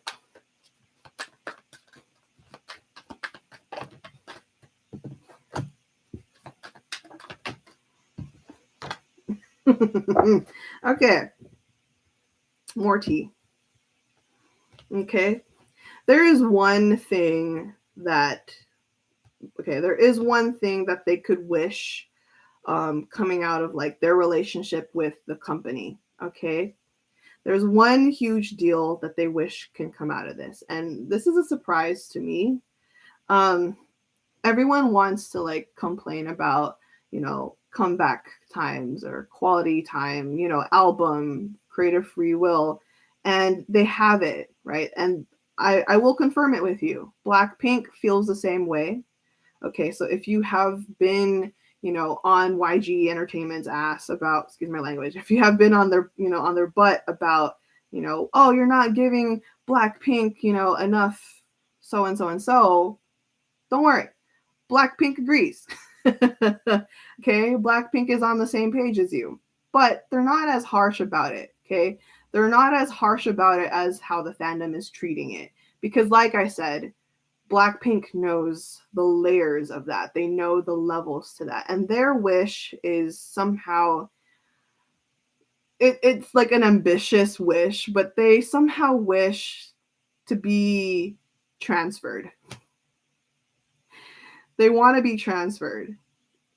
They don't want to leave YG Entertainment, but they no longer want to be under the YG Entertainment name. They want to be under the Black Label name officially. Can you believe? I mean, I'm not surprised, but they want to still be part of YG Entertainment, but they no longer want the pressure of the YG Entertainment name. They rather be under the smaller label, which is the Black Label. They want to be transferred, but not, why? Why? I'm going to tell you why. Because though it's YG Entertainment has helped them be where they're at today, realistically, when if you're talking about the creative free will, they feel more comfortable there. So if you're thinking about it, think about it, right? Think about it. If this is the case, if this is what they really want, put yourself in their shoes. They want the creative free will that the Black Label gives them with the funding of YG Entertainment. They want the best of both worlds. They want the free will from the Black Label, but the funding, the financial, funding from YG.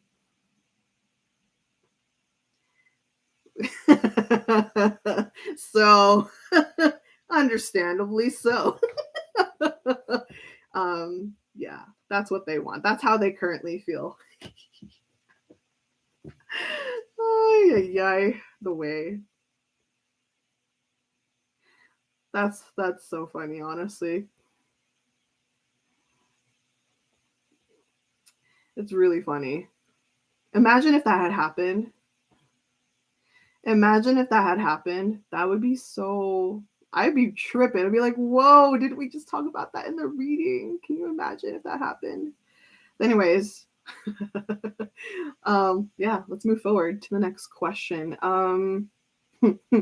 What? Oh, we're in predictive questions. Okay, we're in predictive questions now. Let's move forward. So the predictive question from our pair, can you please describe 2022 for BLACKPINK energetically? Describe 2022 for BLACKPINK energetically. Describe 2022 for BLACKPINK energetically.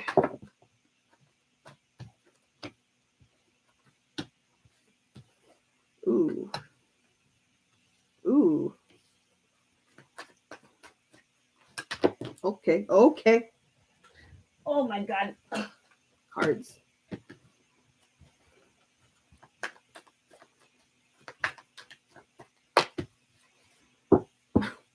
Okay. Question is, right? Describe 2022 for BLACKPINK energetically.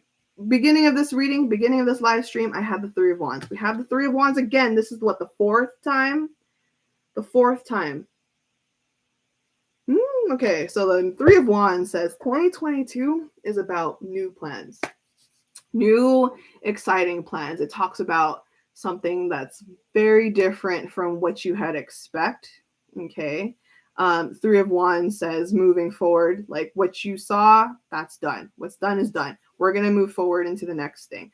2022 is a year of progression as well. They're going to go bigger, like concept wise, than before.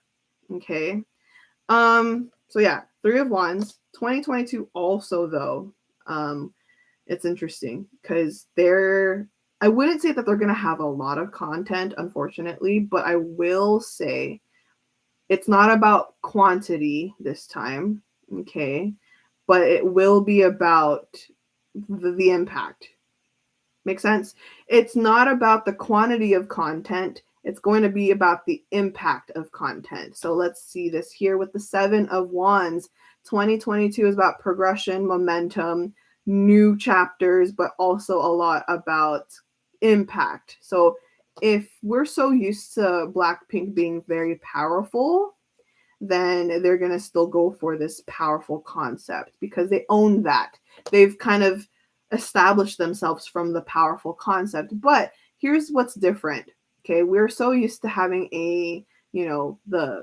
from BLACKPINK, we always get the black part, right? So Seven of Wands says we are going to get that, but it's going to be a lot more raw. Okay, we have here the Queen of Cups in reverse. Queen of Cups in reverse says whatever they come out with, it's powerful again, but it's much more emotional. A lot more emotional, a lot more darker too. We're going to get an even darker BLACKPINK. Okay? A darker. Okay? I will tell you, okay, Queen of Cups and the King of Cups both reversed. So this is why I said darker. Then we have the moon in reverse. So think of it as in moon phases, okay? Moon phases, if you this is upright, then you have light. You have illumination. If you put this in reverse, this is the darker side for them, okay? Darker side of Blackpink. Okay? So, yeah. That's like what they're going to kind of like pursue this year, 2022, being much more raw about things.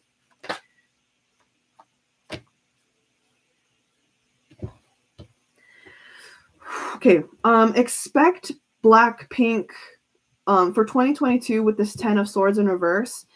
Expect Blackpink to highlight more about real life issues, real life emotions, real life like relatable feelings, because the 10 of swords in reverse is about healing. But when you heal, you have to acknowledge the darker parts of yourself. You have to acknowledge your shadow self. So this is why I said that they're going to go for a darker concept. The 10 of swords is in reverse says their impact now is much more emotional, much more raw, because they're going to go down the relatability route. Okay? Right, Hikun. So maybe like Lovesick Girls. I think so, but a lot darker than Lovesick Girls. Because if you think about Lovesick Girls, yes, the emotion was there. Yes, the how do I say this? The lyrics were sad or kind of type of like, you know, in a way really depressing, but at the end it had like an uplifting vibe. I think here this is more raw and genuine and just them. Okay? Follow? How else is 2022 gonna be for Blackpink? Dead Inside Girls. Sure. Oops. Mm-hmm. Okay. Um. Okay. So everything that we've experienced from Blackpink and in terms of like individuals, so we got pretty much everyone has a solo except Jisoo. That kind of built the process of like what they can contribute, because now since everyone has almost pitched in a solo, they've showcased what their strengths are individually. That has planted the seed from like for fans, for media, for netizens, for just audiences to understand what they are capable of individually, right? And then that can give or plant the seed of hope of what Blackpink can do as a group when they come together. So the King of Wands says everything that you've seen so far from Blackpink since the past 2 years, right? Past 2-3 years has built up to this point. This was about building trust, building confidence, building feedback from the audiences, from their fandom globally and locally, so that once they are ready and establish that trust factor, they can start really being more hands-on into this next, era, this next revolution that they're trying to do. Because the King of Wands is confidence. It's confident because it has control. It has control because it pitched in the ideas. It showed itself. It showed itself its skills, its talents, So I think the best way to describe 2022 for Blackpink is authenticity. That is the word I'm going to use. Raw authenticity from Blackpink. That is the difference between Blackpink from the previous years in comparison to this year. This year, you're going to see much more of a hands-on artist type, not as manufactured, not as like, generic per se. So, yeah. Okay. Next predictive question from our payer. You really just want to involve YG Entertainment in this, okay? Are they going to renew their contract next year? I didn't even know that their contract expires next year. Are they going to renew their contract next year? Oh my god. You guys are really Let's see. As of now, depending on the energy, right? Just don't hold on to what this is.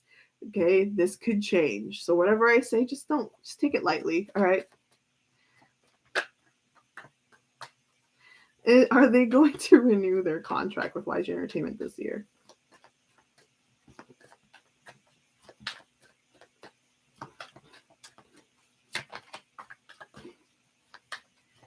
Are they going to renew their contract? Oh my god. Cards, I need you to relax. Are they going to renew their contract next year? I'm going to laugh if... Yeah. Chariot says yes. They're going to renew. They're going to renew with YG Entertainment. This is a successful contract, a successful renewal. But here's the difference. Okay, the difference between the old contract versus this new contract. We have the Nine of Wands. The Nine of Wands says BLACKPINK is going to adjust the contract. This is what you want. This is what you should look forward to. This Nine of Wands, because I told you, BLACKPINK has now established less fear. Now, this Nine of Wands says, yeah, they're going to renew it, but now they're going to reorganize that contract. They're going to be like, oh, no, we want this, we want that, we need this. We're going to sign with you unless you do this, you give this, you give this, you give this. So there you go. There's your hope there. They're going to demand for some changes in the contract. Okay, there you go. You're like, sure, we'll renew, but you got to do this for us. And if you take notice, that's happened to almost every artist. Almost every artist. Okay. Oh, you want us to renew? Oh, you want to keep us? All right. You know? Then you gotta give this to us. So there you go. There's your answer. All right, we are done with all of the questions from our payers. That was a lot. Actually, we did pretty well with the timing. So thank you to the payer of the questions and, this whole reading. But now it is time for predictions. Who is ready for the fun part? Prediction part. Can I take a break though? I need water. I need water.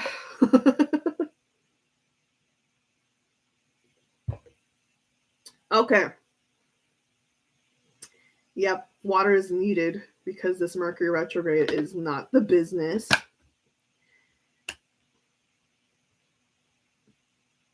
Okay. So, prediction time. If you are new to this, if you're not familiar with this, prediction time is me actually channeling deeper into the energy of BLACKPINK, and I will kind of summon downloads from the universe, see what we can look forward to for BLACKPINK. What can we look forward to in the future? What could happen, right, for them? On that note, though, for those that are new here, please do not live tweet about this reading. Do not live tweet, especially about these predictions. If I see any screenshots, if I see any kind of live tweet about, I said this is going to happen for BLACKPINK, delete it. Stop it. Don't even do it right now. Why? Okay.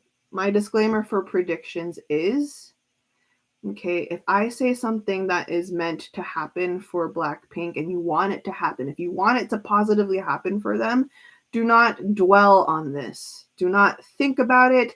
Do not be like, oh my God, Jan said this is going to happen to them. No, that's dwelling on it. If I say it, claim it, then let it go. Don't talk about it. Don't think about it. Don't breathe into it. Okay? Do I make myself clear? Right? And do not take these predictions to heart. Take it with a grain of salt.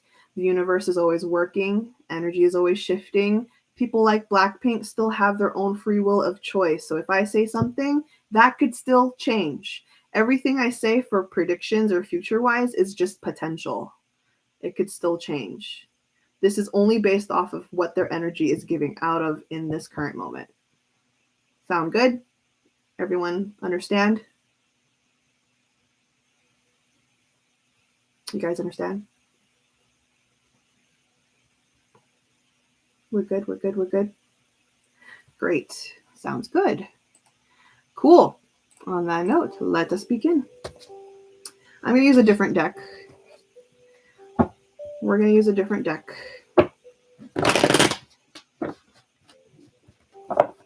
Okay. Let's use a different deck. We are going to be using the Journey Tarot. So, on that note, thank you, Universe, Spirit, Angels, Guides. Let us connect right now. Let us channel the potential predictions for the future. What is upcoming for the girls? What can we expect for Blackpink in the near future? What can we expect for Blackpink in the near future? What can we expect for Blackpink in the near future? Thank you so much.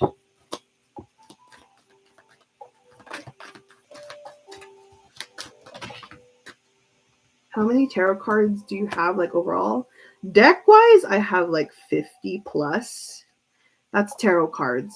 I have 50 plus tarot card decks, 15 Oracle decks, and maybe 5 Lenormand decks.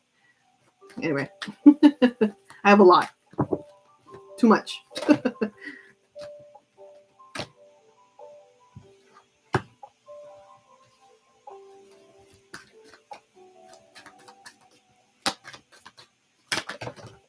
Oh my goodness. Okay. So, do you collect? I do. I do collect. I stopped collecting for now just because finances, but I do collect when I can, and when I can afford it. I do tend to collect decks. Okay, so let's talk about what we can expect for Blackpink. So, first thing, we're gonna get a Jisoo solo.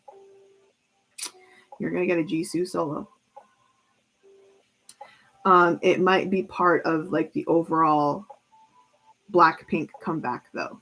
It's not, it's like own separate promotion. Again, like I said, do not hold this. Okay, do not dwell on this. It might not be its own promotion. Jisoo might have a solo in like the overall comeback of Blackpink. It's like you get a track list of Blackpink songs, but then you also have a special Jisoo solo. Okay, so you get a Jisoo solo, right? Yeah, that's one thing you can expect. And then on that same note, do not, I can feel you, I can literally feel your energy. I just said it 2 seconds ago. I said Jisoo's gonna have a solo, and I felt the energy shift. I could see a lot of you suddenly feel it in your chest. You guys, some of you are pissed. Don't be mad right now. Why is it only under the Blackpink? Because Jisoo is not confident in promoting it.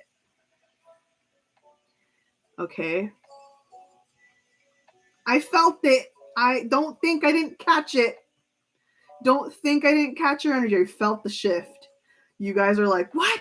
Why is Jisoo? Calm the frick down. Calm the frick down. Don't be like, why is Jisoo not promoting? You guys. Okay, it's because she's not confident in promoting it yet. Okay, we're not there yet. Okay, some of you are, you're elitists, aren't you? Okay, anyway, moving forward. So yeah, Jisoo solo. Okay, be thankful there's even a Jisoo solo. Again, it could change anyway. So, all right, there's that. Next, Blackpink comeback, obviously. We have an album. It's interesting because I see two options here. I see a mini album. I see multiple mini albums, or I see one huge album.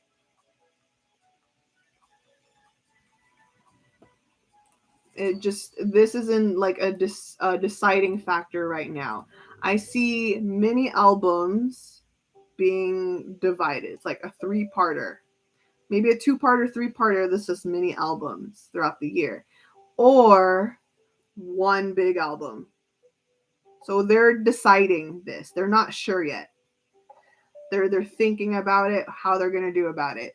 Do they stretch it out, or do they just throw everyone with a big album? So they're in that deciding factor. You mean full album? Yes, I mean full album. I do mean full album. It's like, are they gonna drop a full album, or are they gonna divide the full album in parts? And you know what it reminds me of? It reminds me of iKON during iKON's New Kids era, right? New kids begin, new kids, return, new kids, all of that. It's like the concept of it was divided in parts, and you got mini albums and then the full album. But here, they're deciding if they're going to do that route, or if they're just going to do one full album. You know what I mean? Because if you're thinking about it market-wise, if you separate the album, you get more promos, you get more comebacks, you get more music shows, you get more albums in general, right? But then if you only do the one full album, then you're minimizing the chance to promote that one album. So it just all depends. It really all depends on what they decide to do. Are they going to stretch the girls thin in promoting the yearly, like year wide, or are they just going to? It all depends. It all depends. So they're deciding right now. Okay.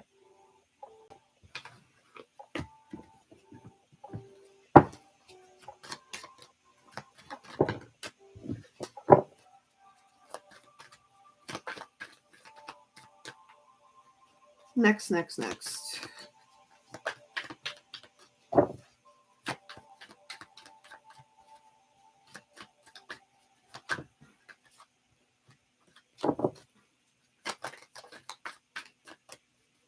Anything else we can?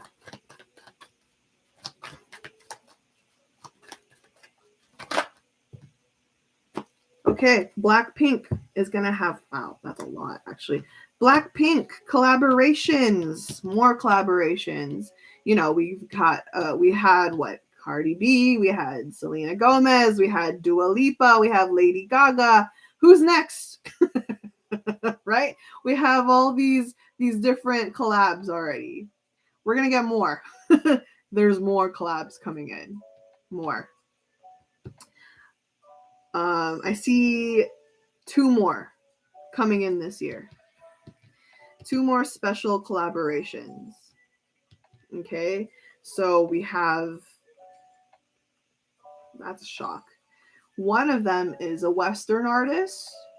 Second one is a local artist, which is actually very surprising to me, but not really, because I low-key kind of mentioned it before. Low-key. If you know, you know. Not going to recall it, but if you know, you know. So one Western artist and then one local.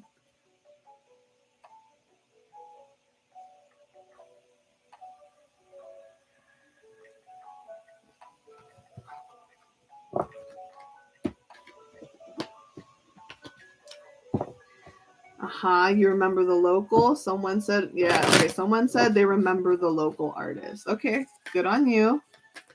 I'm not going to say who. You guys, if you know, you know.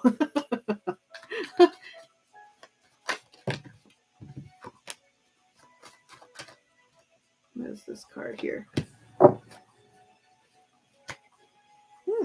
Interesting.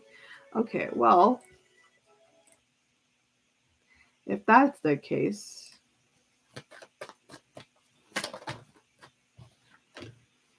oh, you're gonna love this collaboration with the local artists. You're gonna love it so much. It's gonna look, man, this is powerful. This is powerful. I think any YG stan, but also any K-pop fan could enjoy this. Like YG stans are obviously going to love this, but this is going to impact everyone.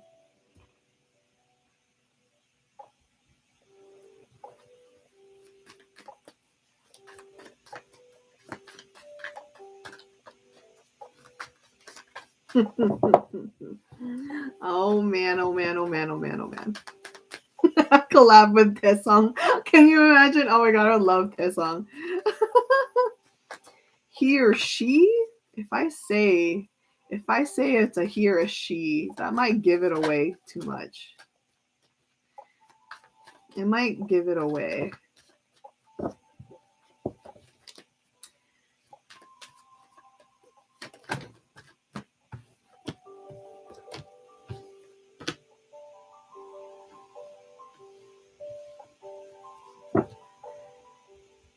Okay. Whoa, that's weird. Well, not weird, but like different. Lack of better term. It's different. So Blackpink, Blackpink's gonna have some kind of exhibit. Yeah, they're gonna have their own kind of exhibit, but it's crazy because this exhibit, it's interactive. Obviously, fans can visit it or whatever, but the concept of this exhibit is all sculptures. So it's kind of like they're in collaboration with other artists and like sculptors, and they are going to create these sculptures that kind of tell the story of Blackpink's new concept. Okay. So I imagine Blackpink is gonna have this sculpture exhibit, and then this is gonna have like all these sculptures are going to tell the story of this new concept, this new message that they're trying to put out. So yeah, it's really cool. I saw it like very quickly, but I could see Blackpink. I see many sculptures. So it's dope. It's really dope. I love it. Some kind of exhibit.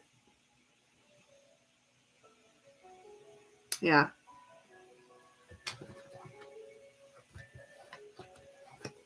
Okay. It sounds really cool. And fans can go see it. They can go, interact with it, and they could, is it like Minno's exhibit for To Infinity? Yes and no, because I say no because Minno's exhibit, he created that himself. Like he curated this exhibit himself.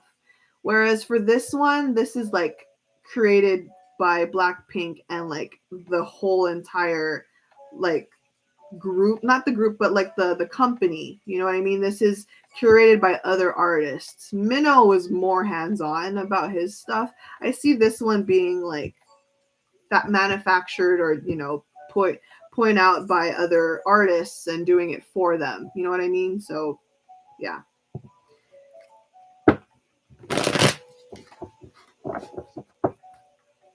Okay. Anything else you want to share with me, Spirit?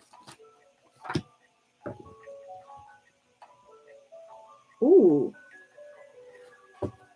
Okay. I don't know when this will happen. This could be in this new era, but who misses hip hop Blackpink? In fact, we didn't really get the overall hip hop Blackpink yet. Like their sound has been hip. There has a hip hop sound, like they've done it before, but like aesthetically, we haven't gotten it yet. We have not gotten aesthetic wise a hip hop Blackpink.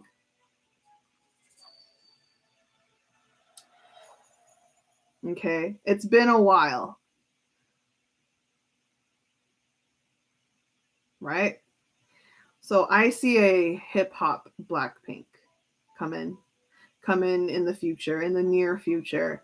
And what do I mean by Blackpink as like the hip hop concept? I'm not talking about Whistle. I'm not talking about Pretty Savage. I'm not even like, no. I am talking about the YG formula. I am talking about the YG formula of hip hop. I'm talking about like the old school vibe. So let's say, what's a good one? I don't want to make the comparison, but a good comparison that I can think of is 21 for Clap. Like they're wearing the baggy pants, the baggy hoodie. They're doing like, you know, I mean, yeah. You know, 21 Clap. If you that look, the baggy, yeah.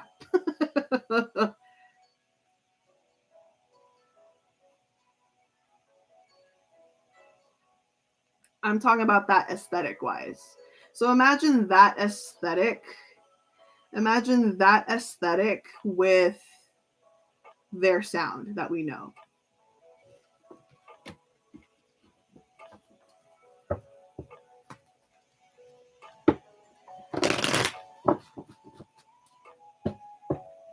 I'm not even gonna hold you. I love that look.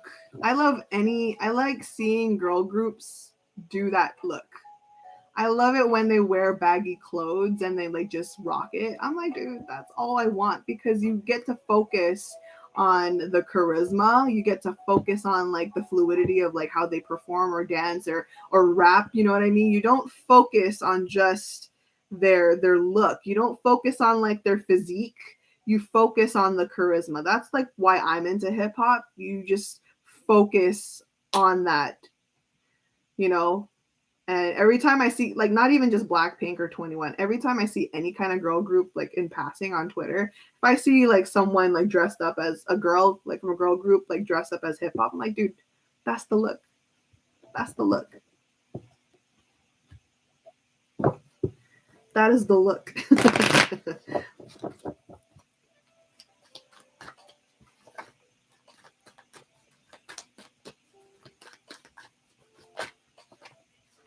Anyway, anything else for Blackpink at this point? Ooh, ooh, ooh. Concert. Ooh, new concerts coming, yo. New concert. And dope. We're getting a US tour. A US tour, guys. I mentioned this way maybe last year for the YG Entertainment reading. We're getting a US tour, a new US tour from Blackpink. Okay, a new US tour for Blackpink.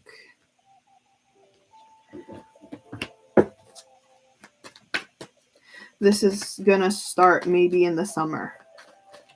This is gonna be happening in time for their anniversary. Maybe even before. Maybe before it.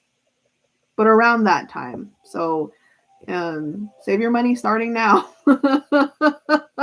So new US tour probably around as early as May, June, July, or August. I'm seeing it. The bracket is around that time. May, June, July, August. Nothing sooner, nothing later.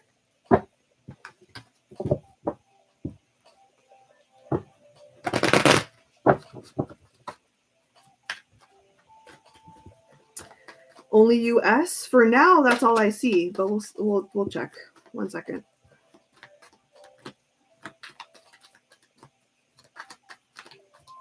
We'll see. Yeah, for now I don't see anything else. I see a US tour though. For now. I mean, look at the US. They freaking announced the Coachella. Okay, they announced Coachella. I was like, dude, we're still in a pandemic, and they still announced Coachella. There's like more conventions opening again. I'm like, hello, did we forget where we're at right now? Is Omicron not a thing? I don't want to even talk about that, but like I said, the U.S. is just much more open about like still having shows again, and yeah, just a freaking mess.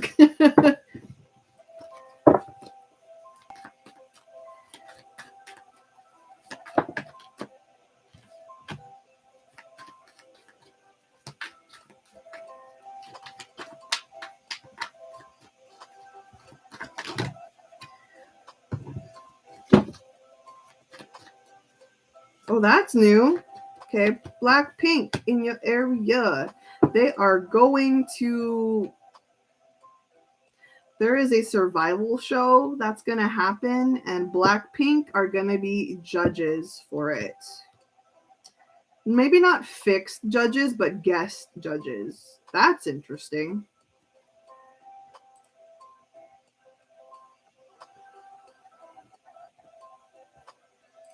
Imagine that. Blackpink as senior judges. Yeah, as a group. I'm not entirely sure if it's a fixed, but like they're going to guest maybe. But yeah, I see them on some kind of survival show. I think it's for a girl group. I don't know what company or what TV channel this is, but I can just definitely say that this has them hand on. I see them like a sense of mentorship as well. So is it like Planet 999? I don't even know what that is. I don't even know what that is. I don't know what planet. It just goes to show how much I don't really focus on anything outside of YG. I don't know. I just know it's a survival show. And it looks like it's creating a girl group.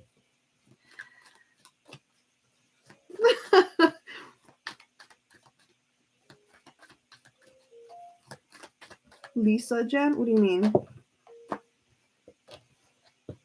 Is it for YG New Girl Group? No, I don't think so. I don't know, actually. Let me see. Is it for YG New? I don't think so, to be honest. Is it for YG New Girl Group? It's not telling me. It's telling me the moon card for that. Is it for YG New Girl Group? Well, the moon is saying we're not going to tell you. It's a secret. I don't know. I just know that it's a survival show. So, I don't know. Planet 999 is the Mnet, the new Mnet series. I see.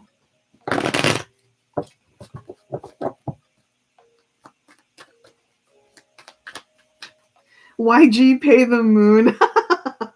For real. Okay.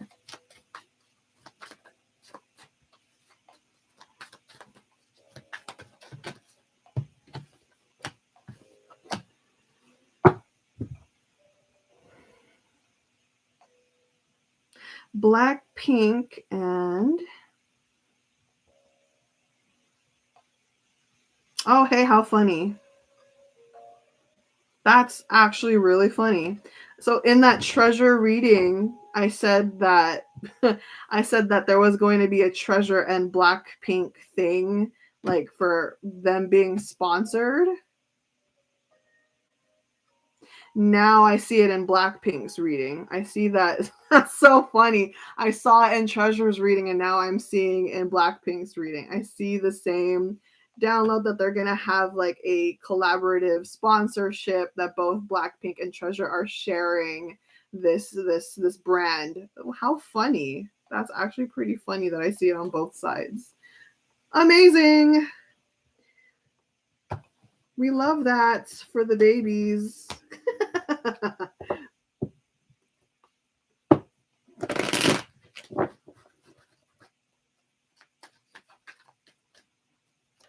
So it's highly likely happening. Yes, highly.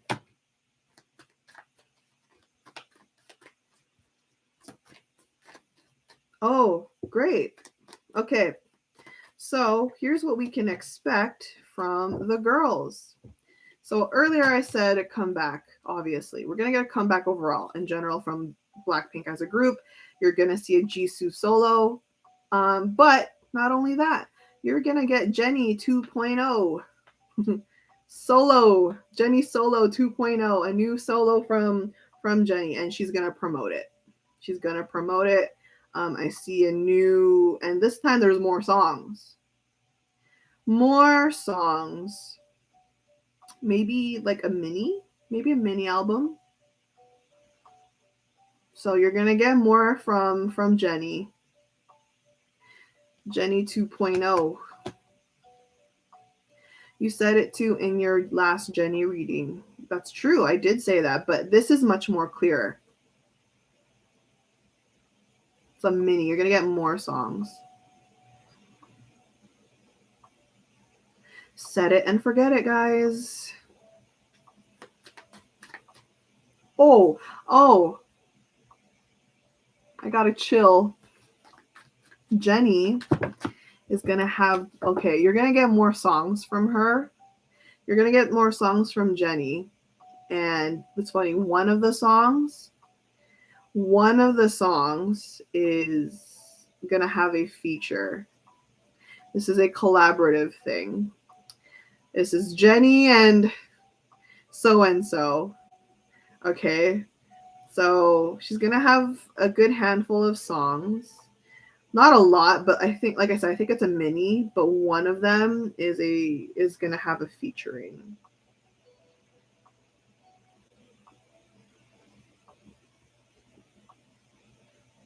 I don't want to spoil the surprise.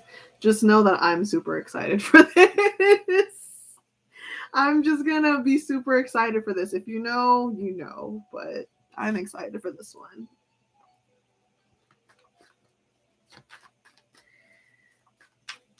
Jennie featuring Doja Cat, please. Oh my gosh. I'm so excited.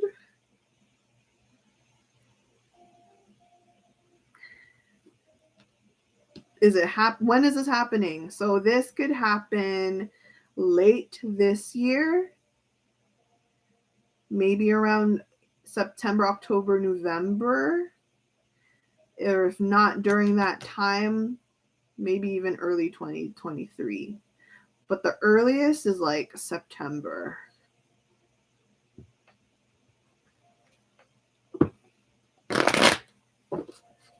A group or a soloist?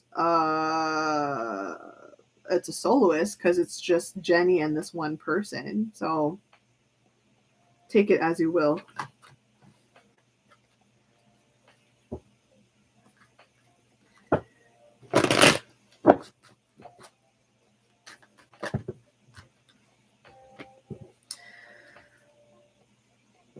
Okay. Who is ready for a Jisoo YouTube channel? Like, seriously.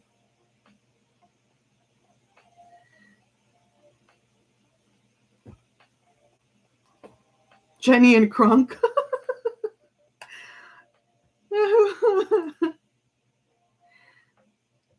Jisoo YouTube channel. A very intimate Jisoo YouTube channel. Like, you know, just her dropping in some vlogs as well. Jisoo is next in the roster of opening a YouTube channel. Yeah. I see it. And it's funny because this Wheel of Fortune upright says there was like a shift. This just says, you know what? I'm going to do it. She's like, you know what? I'm going to do it. Will it be active? Let's see how active she'll be on that channel.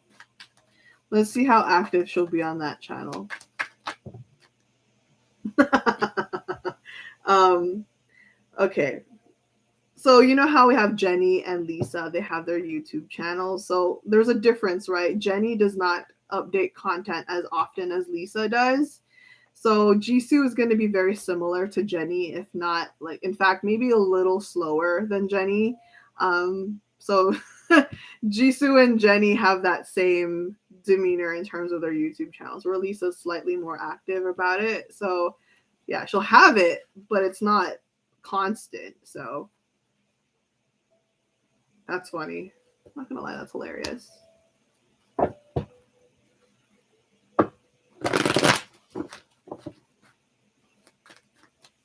Okay.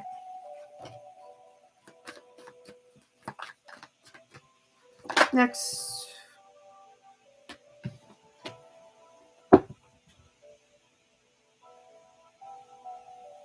So, Blackpink are going to make returns. How do I say this? They are going to make returns to some variety shows that we know and love. Maybe they're going to come back to Knowing Brothers, maybe. Maybe back on Running Man. Maybe back on Weekly Idol. I see a lot of returning shows, them returning back on shows, which is a big deal. Yeah. And then this one's actually very different because I see that Blackpink is also going to host some kind of like new series. So we had 24365, right? We had Blackpink House, we had 24365. You're going to get, I think it's either a new season of 24365 or a new show overall. So I don't know. 24365 season 2 maybe, or a new series. I just see them dropping new content on YouTube. A new series from Blackpink, which I look forward to. I just don't know if it's the same or if it's a different one. Okay, but just expect them to have more footage or more content as a group on their channel.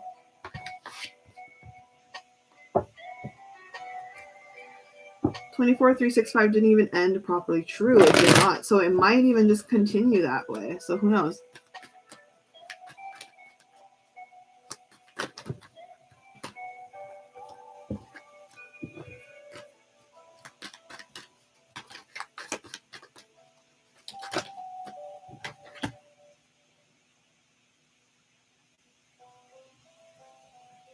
What is that? Blackpink and toys. New toys? Don't tell me. Don't you dare. No, I don't want this.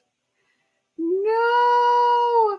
You have Treasure and Trues, and now you're going to get Blackpink and. No.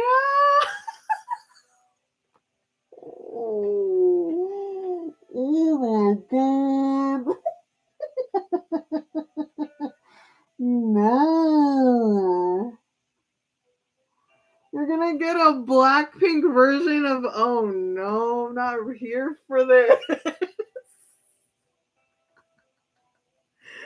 Oh my god. It makes sense because Jisoo already has that connection. Jisoo already has that connection to Line Friends. Oh my god, help me. Oh goodness. Jisoo already has with her cart rider, but now she's gonna get a plush too, and oh my gosh. You know? Well,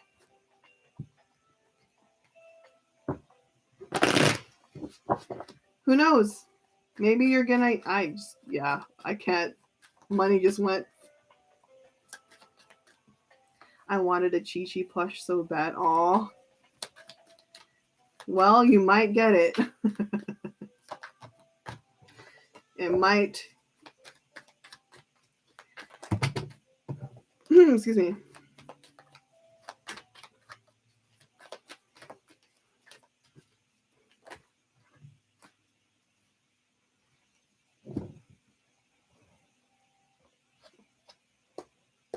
Oh God. Oh no. Okay. More toys. More toys. Blackpink. Blackpink. And have you ever heard of Nendoroids? Have you ever heard of Nendoroids? They're like these they're like these vinyl figures, mainly known from in Japan, but they're called Nendoroids. They're expensive. Exactly, that one channel. You know. But they're really cool looking figures. You can expect Blackpink to have Nendoroids. They're like these vinyl figures. Nendoroids. Nendroid. Nen. Yeah, Nendroids.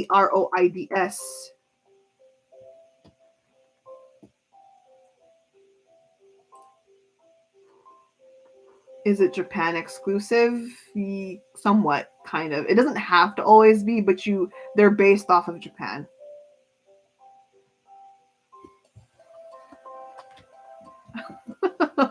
It's expensive, yeah, exactly. They're small but expensive. I wouldn't be surprised because BTS is getting them too. That's true. That's a good point. Yeah, Nendoroids are expensive. They're cute, but expensive.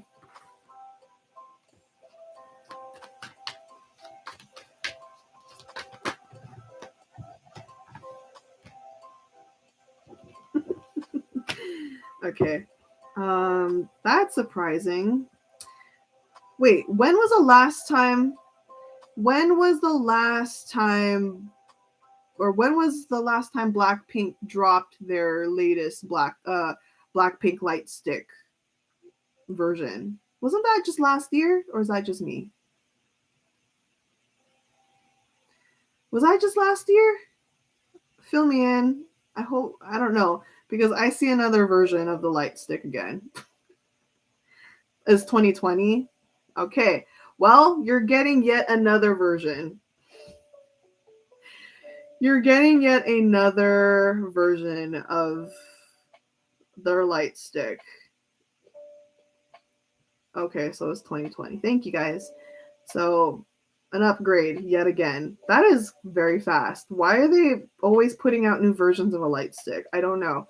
But a new version's coming out, much more high tech, which is honestly a problem in my opinion. I hate the technological ones, but you know.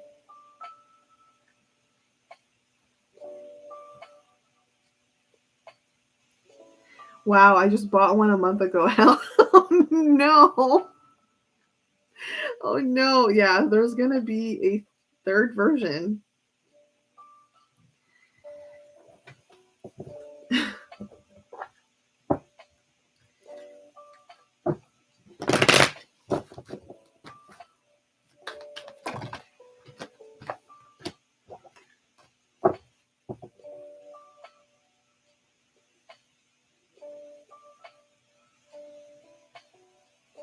Okay.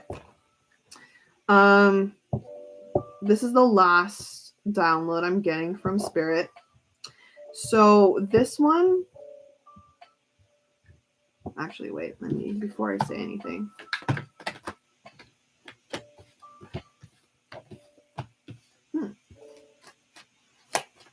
Okay. Some big awards. Big awards is going to be presented to Blackpink. This is locally, but also globally. Also, expect Blackpink to perform at a Western award show. I'm not going to mention which one. Blackpink is going to perform at a Western award show out here in the States. I won't mention which. Like actually travel. It's not online. It's not them pre-recording it. It's not them pre-recording it and go and then sending it over. No, this is them flying to the US, walking the red carpet, and they're going to be performing. Okay, it's none of that, oh, let's pre-record this and just send it to them. Okay, it's them actually walking the red carpet. 2022 is a big year. They're gonna walk the red carpet, win some awards, and perform literally on stage. Okay, I won't say which one though. This one's a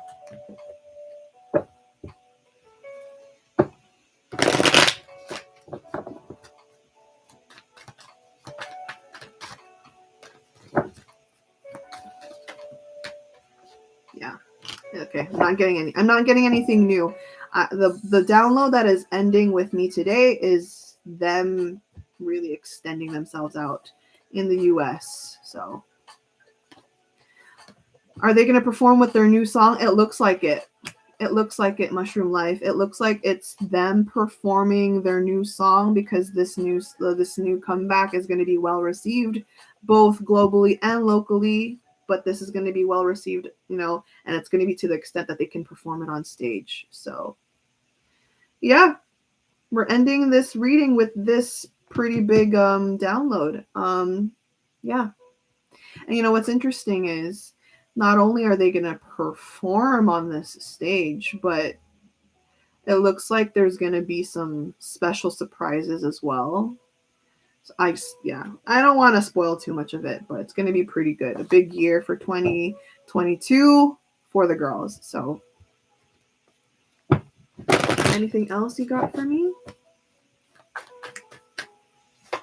Nope. Okay, you're repeating it. Okay, thank you, cards. On that note, energy check-in before I do advice cards.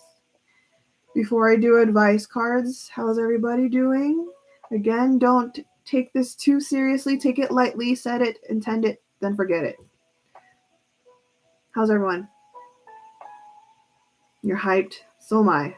I'm honestly super hyped for the girls too.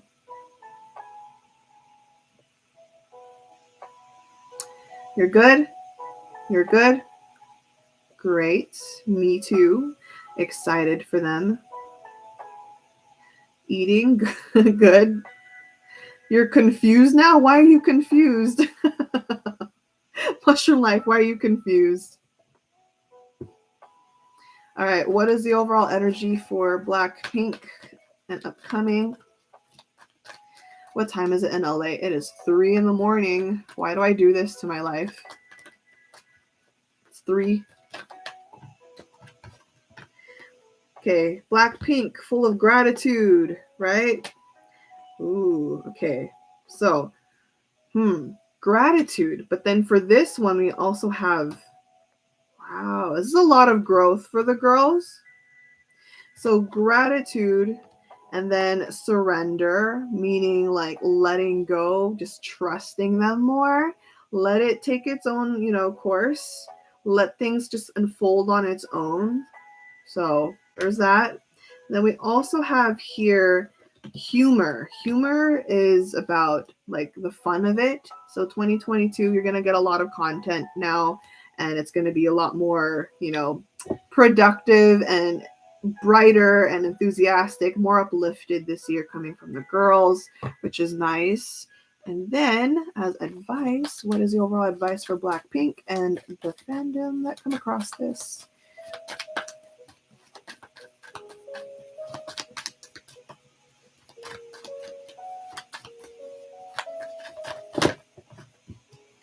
Show the world the real you. What did I say? My key words for BLACKPINK in 2022 is raw authenticity. Raw authenticity. Show the world the real you. Full moon in Aquarius. Have you noticed too? If you look at overall, like the dominating sign of BLACKPINK is Aquarius. BLACKPINK's dominating ruling sign is Aquarius.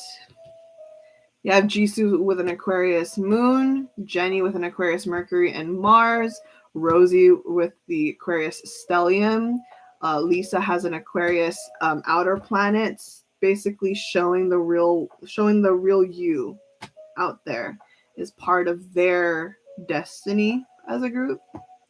So yeah, that's that. Anything else for the girls?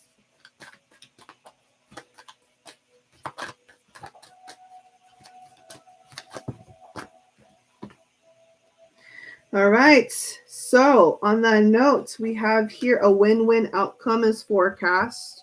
Okay, full moon in Libra. So full moon in Aquarius, full moon in Libra, a lot of air signs. A lot of air signs. And then it's time to release negativity, full moon in Scorpio. All right. So that is it, guys. That is it. We are done with this reading. We are finally done with this overall session. I want to thank you guys for tuning in. Thank you very much. It's been almost 3 hours. Not 4, not 5, thank goodness, but long reading. If you have been here from the very beginning, I am very thankful. Thanks for hanging out. Thanks for letting me do this. Thank you for keeping me company. Thank you also to the payer of this reading. I am sorry that this came out late, but you already know the deal. So yeah, appreciate it so much. Anybody have questions, by the way? Not about BLACKPINK, just in general. Anyone?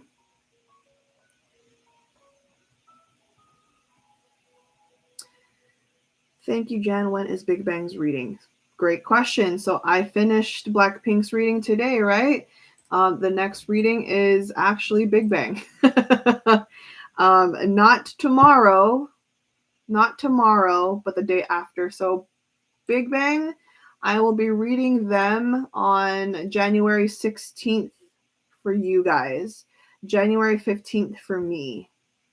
So if you're in LA, if you're in my side of the world, January 15th, Saturday, but it will be on Sunday for you guys out there. So yeah, not tomorrow, the day after.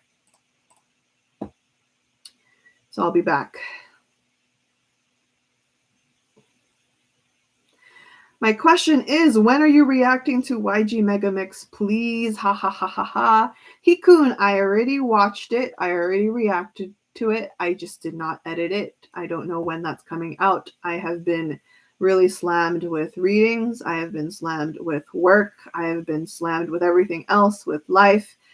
So I can't exactly guarantee which reactions are coming up next, but there are going to be some coming up this weekend. So this weekend I will be dropping my reaction cams to the last reaction cam to to Mysterious Class, all of that leftover Weverse stuff from Treasure. There's also going to be my reaction to Chanu because he got a tarot reading. I did that. I also have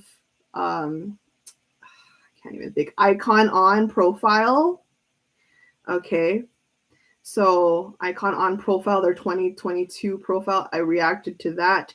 So that's also coming as well. Finally, the Somi I Am Somi is gonna start as well. Finally, you guys have been waiting for that one.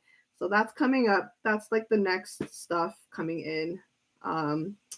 Yeah. Lots of stuff. Jen, I have a question. What is your work? I'm an animator. Chanu driving, you must react to that. Oh, shoot. Yeah, I need to watch that. I still need to watch that. Jen, has anyone booked Winner? No. Wait, what? Winner group reading? Yes, I'm gonna read Winner, but that's not till next month, late next month. So yeah, Winner is already booked. You know who needs to get booked? Icon. I am, out of everyone, I am most curious about Icon right now. I am most curious about what's happening with Icon. If anyone wants to book me to read Icon, The floor is yours. Acting musician would be fun. Yeah, sure. So there's another group winner group reading. Yay, yeah. I announced it on Twitter. If you don't follow my Twitter yet, what are you doing? If you have Twitter and you don't follow me, what are you doing? I always update you guys on Blue Moon Lounge's Twitter about who's getting booked, what kind of readings are coming. So follow me there if you haven't. Will you join the treasure fan art contest? Listen, I don't have even time to do. I like barely have time to like take care of myself. What more? And entering a contest. My art always goes to my work. I am an animator. Look at my job description. I am an animator. I am a tarot reader. I am, I guess, a YouTuber. Why do I do this to myself? I have a Patreon as well. What the heck am I doing? Like, like how do I even incorporate sleep and how just how? I mean, I would love to, but Jan, did you know that I always check out your Twitter, the personal one? Well, that's not creepy. No, I'm just kidding. I'm kidding. I'm kidding. I love you.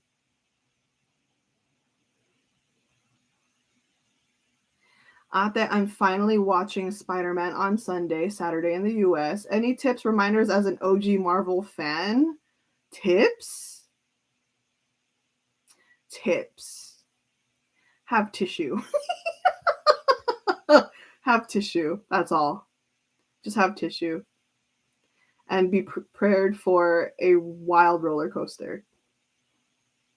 I need a break. I do need a break, to be honest. I do need a break. I do need a break. Jan is an all-rounder. No, not really, but thank you. I appreciate it. So, any other questions before I go? Before I bounce out of here? I'm a workaholic. I really am. Anyone? Are we good? Shall I get going?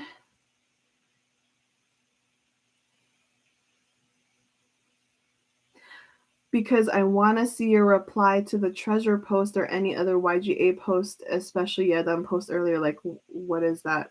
Oh, yeah, I don't really do that. I really don't do that. Interesting. Someone just revived an old tweet of mine. Okay. All right. Well, if that's it, I'm going to get going. Thank you guys again. It's been fun. It's been real. I'll see you. Jan, what about your reaction to Lalisa and Money? Yes, that's also coming eventually. How many treasure albums did you get? I have not ordered yet. It's in my cart though. That one channel, it's already in my cart. I am waiting until after Mercury retrograde is over. So I'm waiting. Soon. I'm going. How many is in my cart? That's actually a good question. How many is in my cart? Because I'm buying obviously for myself, and I'm buying for a few friends. And then it's funny, I still haven't decided if I'm doing any of the digipacks, but we'll see. I haven't ordered yet. When are you adding sleep to your time management? I mean, it's kind of there. So many pre-orders, we don't even know the design yet, but never mind. True. Yeah, and that's literally why I'm waiting too. Okay, enough. I'm going to go. I'm going to go for real. Thank you guys. Bye everyone. Take care. Enjoy the rest of your day, afternoon, evening, night. Ate, libre mo ako album. I don't know. Ikaw na lang kaya. Libre mo ako album. Sige. Kung gusto mo, libre kita. Kaso, you have to promote me to get booked more readings. If you promote me to get more readings, then I could literally spot you. You want me to buy your albums? Send me more bookings. Refer me as a tarot reader. That's how it works. Refer me as a tarot reader.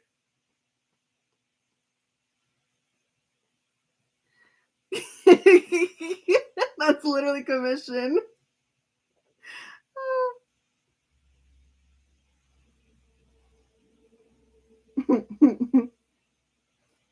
That's the payoff, okay?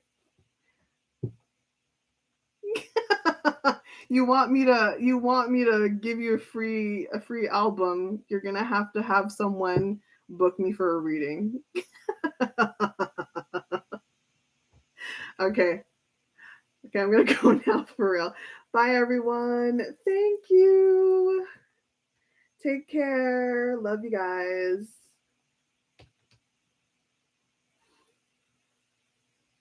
Bye-bye. Oh, Ava says bye too. Ava says goodbye.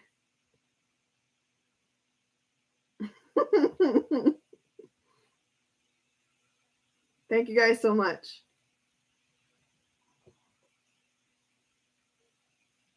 Thank you. Take care.